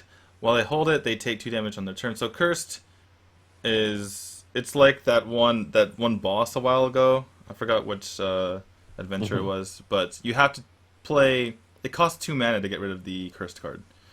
So it's kind of like a tempo card. I this is kind of similar to Hunter versus Warrior, in that even though you you want to weave in your hero power as Hunter versus Hmm. Warrior, even though they have a hero power that goes against it, because you're usually ahead in tempo, and they're kind of struggling to gain back tempo and trying to stabilize the board, and they have to use all their mana to do so. Whereas you can kind of fit in a hero power with what you're doing because your stuff is Yeah. cheaper. So it's kind of the same thing, except with Warlock, obviously. So you're most likely playing a Zoo deck or something like that, some Yeah. sort of tempo-y deck. Playing a bunch of guys out, you fit this in. They don't have the time to undo it, and they're either taking a ton of damage every turn, or they play it and they get behind in tempo. Um, Yeah, but the more it's I think about interesting. it, I highly doubt you're gonna play more than one in your zoo Hmm. decks. It's just because, yeah, it's kind of like hero powering for hunter, but you're giving your opponent more like you're getting rid of tempo, but you're giving your opponent the ability to come back in tempo because you're playing this card in the first place. The one deck I would see it would be really good against is Warrior, because like Zoo versus Control Warrior, because you Um, don't overcommit to Brawl. Sometimes you just want to play extra stuff because you don't want to overcommit to Brawl, and they're taking damage on board and they're taking damage because of this. But yeah, and the other thing is to consider with this card, you can have like the perfect like there's certain times where like say you're playing Hunter, right? And you have nothing else to do, so you weave in your hero power. Same thing with Zoo sometimes. But the very fact that you have this card in your hand means that you could have had something else that you could have played to give you more tempo in the first place. yeah. I just take this card as basically 2 mana, deal 4 damage to your opponent. It's not quite that, but that's a really good estimation of what it does. Yeah. And you wouldn't play that card. And then later in the game, it doesn't even do that. I think the tempo thing, if it's going to be a massive problem and you look like you're going to take 8 damage, you just choose not to, and you find a Yeah. way to deal with other things anyway. Yeah, true. So I just think that this card is pretty bad at best. I see what you're saying. I mean, it's fun. People try and make it work, but I'd just rather play a What two, about like three, or Zoo three, four. versus Handlock? Zoo versus Zoo versus Handlock, Handlock. and then you go all in, and then do a bunch of damage, and then you curse over from them, and usually what they're gonna want to like Molten Shadow Flame or Molten Taunt, and then they have to play this card too, and then if they don't, they're taking more damage. Oh, that's what I was going to say. I was trying to. You could play this against Handlock and Freeze Mage to make them overdraw. Ah, true, true. But That's a definite tech use for it that would actually apply. I suppose. Because when those decks fill up their hands, we've seen that they especially the Patron Warrior as well. It's going to be hard for them to empty their hand if you stick this. If they go up to 9 like they do, and then you just go, okay, here's one of these. Go to 10. Now you've got to empty your hand. Yeah. So they've got to spend 2 mana clearing the curse, and they've got to start trying to dump stuff at the same time that doesn't draw them more cards. So that might be a use. But so they're taking 2 damage and trying to get out of being overdrawing. It is 2 direct damage as well. If you ever need to do it. If you No, ever need sure, direct yeah, damage. And you don't want and to it's put Dark guaranteed Bomb in to. your Yeah. deck. Um, So- the wording on this is too weird too. While they hold it, they take 2 damage on their turn. Doesn't say like at the start of the turn. Doesn't say at the end of the turn. Just says on the turn. At Yeah, some just at point, some point, as just chill, take some damage. as like Garrosh's kind of thing. He's like, I wonder. Ow! Cursed! Dang it! It's like in Yeah. the middle. He's like roping. You don't know when you're gonna get hurt, but at some point. So I guess if you're going to a tournament where everybody's playing Freeze Mage and Handlock, and for some reason you're not, maybe you go with this. Just I don't know. I Yeah, don't know. I was kind of bullish on this at first, and then the more I thought about it, it's like, just rather have something else. One thing that came up in Magic a lot, and I don't like likening this game to Magic because it's a very, very different game, even though it looks similar. But one thing that does come up in Magic is when you give your opponent the choice rather than yourself, Yeah. things tend to look better than they are. So we're giving the opponent the choice here. Do you want to take 2 more damage, or do you want to just not? Hmm. And even though that feels really powerful, you're not in control of that. And a lot of the time that makes a card feel stronger than it actually is. Yeah. So I feel that this will be... I'm willing to put it out there, I think this card will be bad. Yeah, I don't. Well, I think it could be okay. I think you might see some of it sometimes played. I just don't see it being as good as some other stuff. So, um, I put the over under at 0.5 for this being included in actual decks. I'm on the unders. I'm on the unders. All right, Sell that number. all right. Next is Dark Peddler, 2 mana 2/2 battle cry. Discover a 1 cost card. Um, you usually get a good 1 cost card. Hmm. Although, I mean, if you don't get Flame Imp or something like that, then you might Yeah. get something kind of like a 2-1. Like 2-1 might be your best option a lot Yeah. of times. Um, I think you're just losing too much tempo. Yeah. Discover doesn't seem to be a thing you want to be doing when you have a hero power that discovers your deck. Yeah. Hey, I found So, another card. I found yeah. one. Um, I don't want to be giving up much at all in Warlock for Discover, and you're giving up a lot playing a 2/2, I think. Yeah. It's So kind of it's like a Razorfen Hunter kind of, right? Because Razorfen is like yeah, a 2-3 and a 1-1. This is like a 2-2 and like a 2-1 usually. I guess you can get like I'm a not. 3. You can get like a 2-2 and like a 2. You can it can be like the old Defias Ringleader. Kind of. It does allow you to get some of the one-cost cards as well. Obviously, the spells, which there aren't many of, but Yeah. And then but specifically if you play this on turn 2, it's not that great. If you're playing on turn 3, you get something reasonable, but how much are you really doing? and if you're playing it later on, then you might as well. You might as well tap Yeah, I it. guess if you play it on turn 3, you play this. Let's just think about that. You play it on turn 3, you get a 2/2 and a 2/1. What's your normal 3 drop? And it is two different things, which is a good thing in Warlock, not a bad thing. Yeah. What's your normal 3? And Warlock doesn't do 3 very well. I mean, it's got Imp Gang Boss now, Yeah. but maybe it's a 3 drop for Warlock.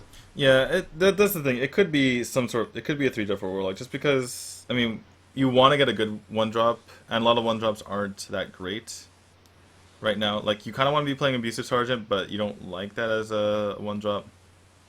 So I don't know. Yeah, it might not be quite as bad as I thought. If you get the Dream and you get the Flame Imp, like this and Flame Imp on turn 3 isn't a bad card at all. A 2/2 that spawns a 3/2. Yeah, obviously, in-game boss would be better than this, or better than. Yeah, But you don't always get it, so maybe you play it's always like one of Void. this sometimes. It's always like Void Terror. You're like, I don't want, and then you the very next card is Imp King Boss, and you're like, you're the wrong order. Yeah, Yeah. Anyway, let's go next one. Reliquary Seeker is gonna. So I'm gonna pronounce that. It's 1 mana for, or it's a 1/1 for 1, and it's a battle cry. If you have 6 other minions, gain +4/+4. whatever. 6 other minions. Oh my I've god. got 6 other minions. I just want to play Enhance Air Mechanic If I got 6 other minions, I want to play Sea Giant. or Sea Giant. I mean, the fact that this costs 1. Sea Giant only costs 4 at that point, and I've got 4 at that point. Yeah. I mean, Unless you usually, play this as your third Sea Giant or your whatever. I mean, it's a 5/5. I mean, you're usually when you have that many minions, they're like all imps. And then I guess you're kind of playing around a swipe if you're playing against Druid. Chat's saying Dark Steed as well, or Dread Steed. Oh yeah, Dreadsteed. I see. Just build up your board with that. And then I mean, and then once they kill your Baron, and then allow you to get space on the board, you're like, all right, I got a 5/5, but then you float the rest of your men. so we agree it's trash, but again, it's built around entertaining trash for players who play the game entirely for casual. For It's gonna fun. see some YouTube videos. That's But the actually, word. Yeah. actually, it's not even. But is that even like exciting? Like I got a 5/5. Like, If you play it on like congratulations. turn 1 with what 4 wisps, how do you get 7 cards in your hand turn 1? Just a whole bunch of wisps and tiny fins, and no, it's just not that exciting. All right, we're getting to our last Yeah. 3 cards. We're down to, or sorry, can't speak anymore. We're at Warrior. Next is Cursed Blade. It's a 1 mana weapon, 2 attack, 3 durability, double all damage dealt to your hero. If Fire Warwick's wasn't so great, this might be a thing, especially because Warrior's so great these days at getting its health back. hmm Even more so than before.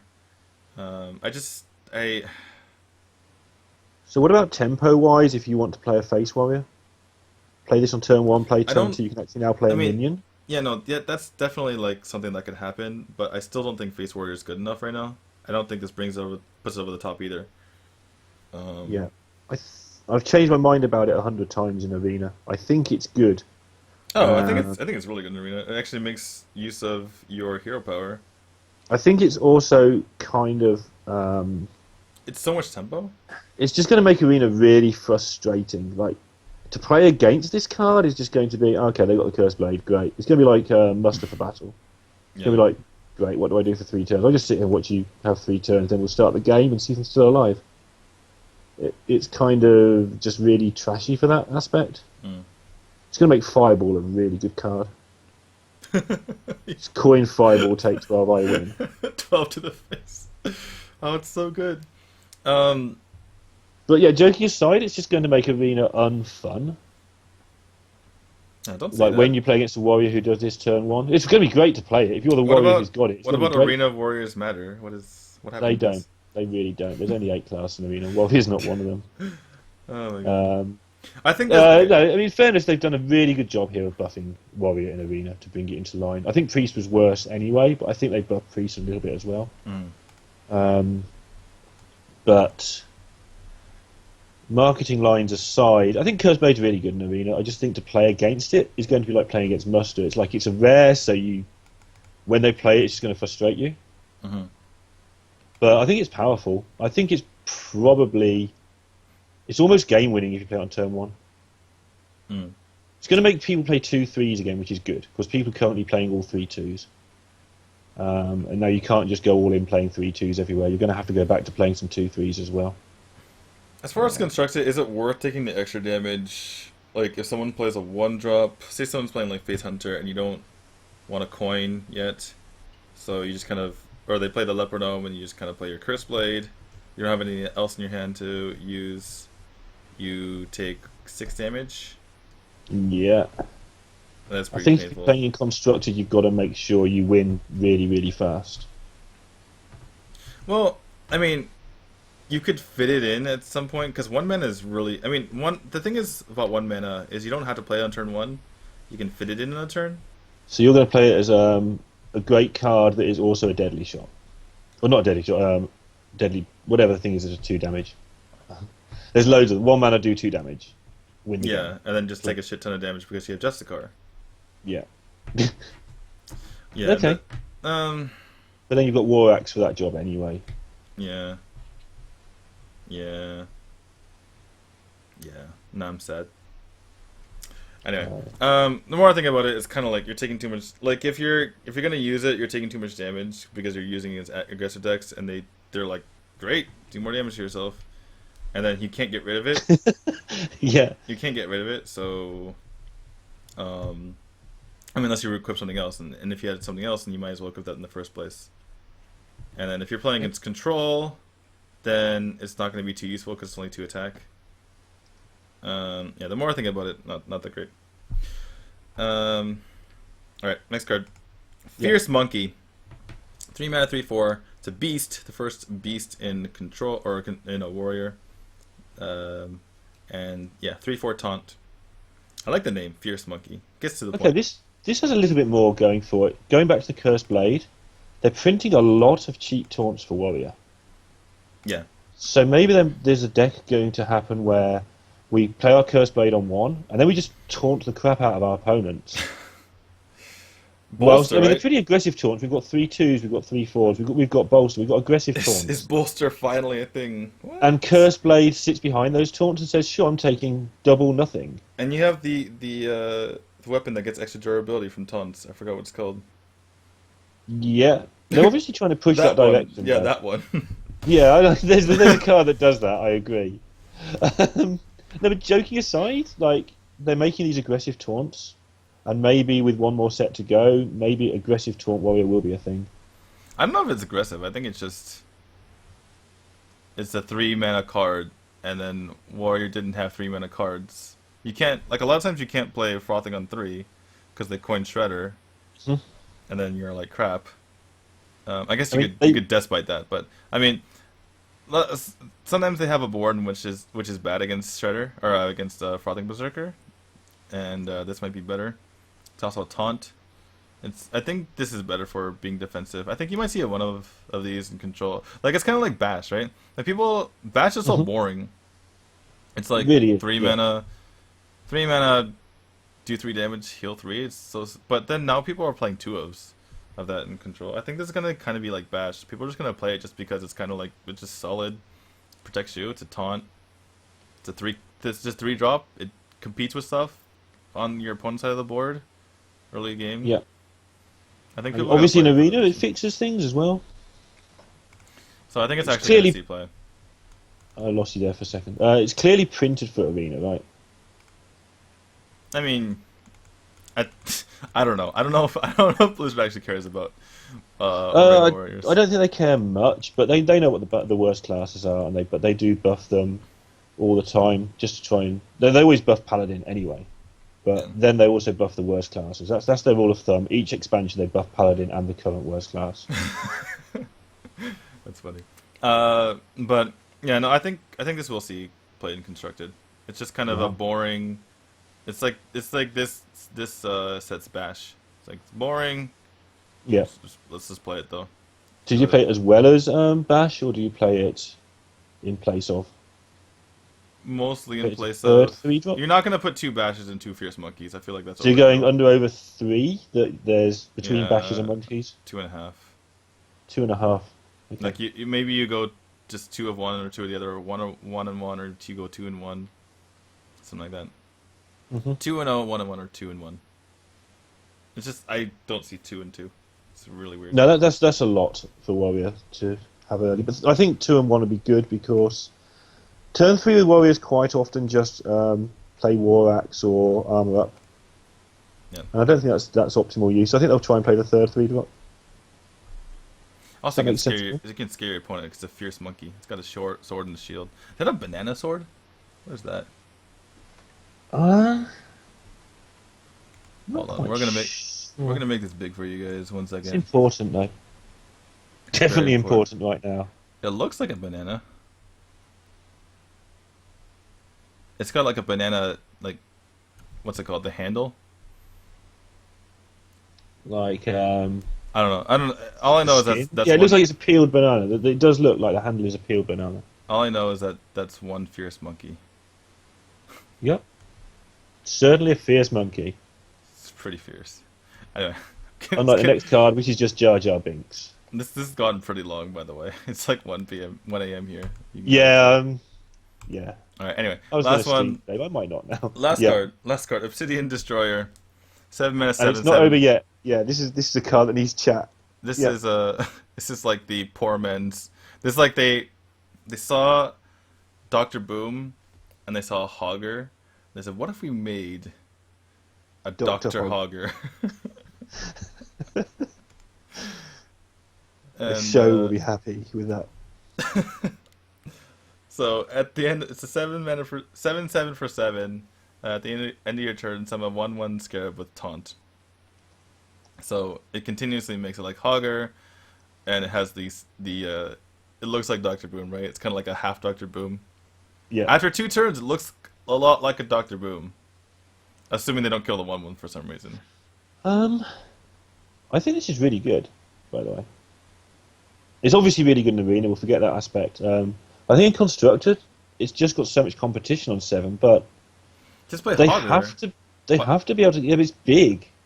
Like the thing with Hogger, you just killed the Hogger and worried about the 2/2 later.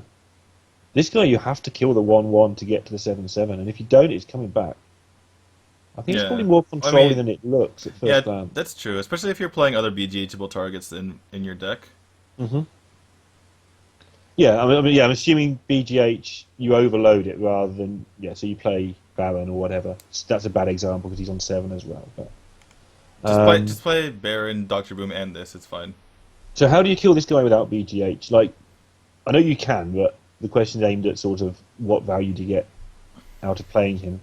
To kill this, you have to sort of ping the 1/1, and then probably run 2 guys into it, and you have to just have the 2 guys. Drake, Backstab, Eviscerate. Got him. Sure, Hero power. I'll take that. I'll take that for 7 mana. I'm fine with that. But you've got to get rid of the 1/1, so you have to hero power the 1/1 as well. That's another mana you've wasted. I think it's really good. And if you can't do that, the 1/1 comes back, so you now... And he's killed something by choice, or you've removed something else with your warrior, and now next turn they've got the same predicament, and this guy's taking over the game.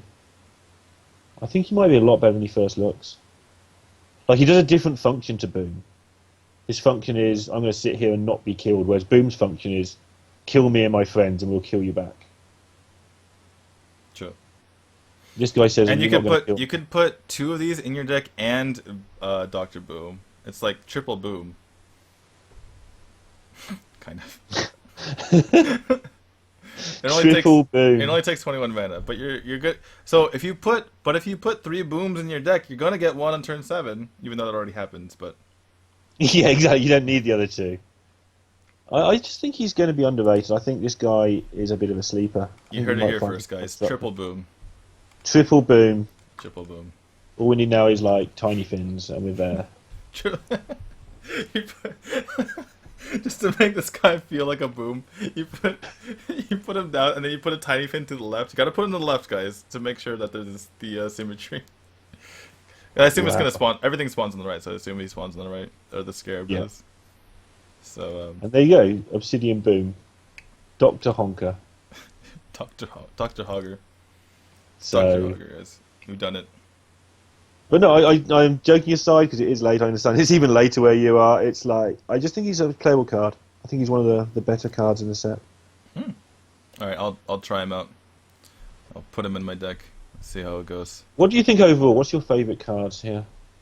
Yeah, I was about to ask you that. Okay. I'll go. If you're going to ask me, let's go. I like the Raven Idol. There's one or two obvious cards. Finley Mergleton is obviously really well built. Yeah. And he'll find a place somewhere.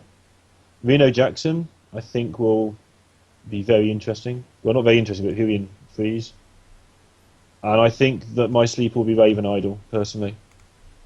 I think that card will be much better than we thought. What about yourself? Yeah, there's cards that I really want to work, and I think that are like super interesting, and there's cards that I think that are going to be the good cards.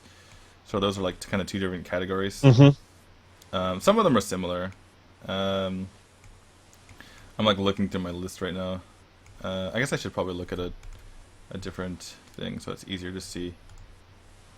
Do you think this is a good expansion for the game? Because it looks to me like it's got a good mix of playable constructed cards, playable arena cards, and cards that are fun for casual players.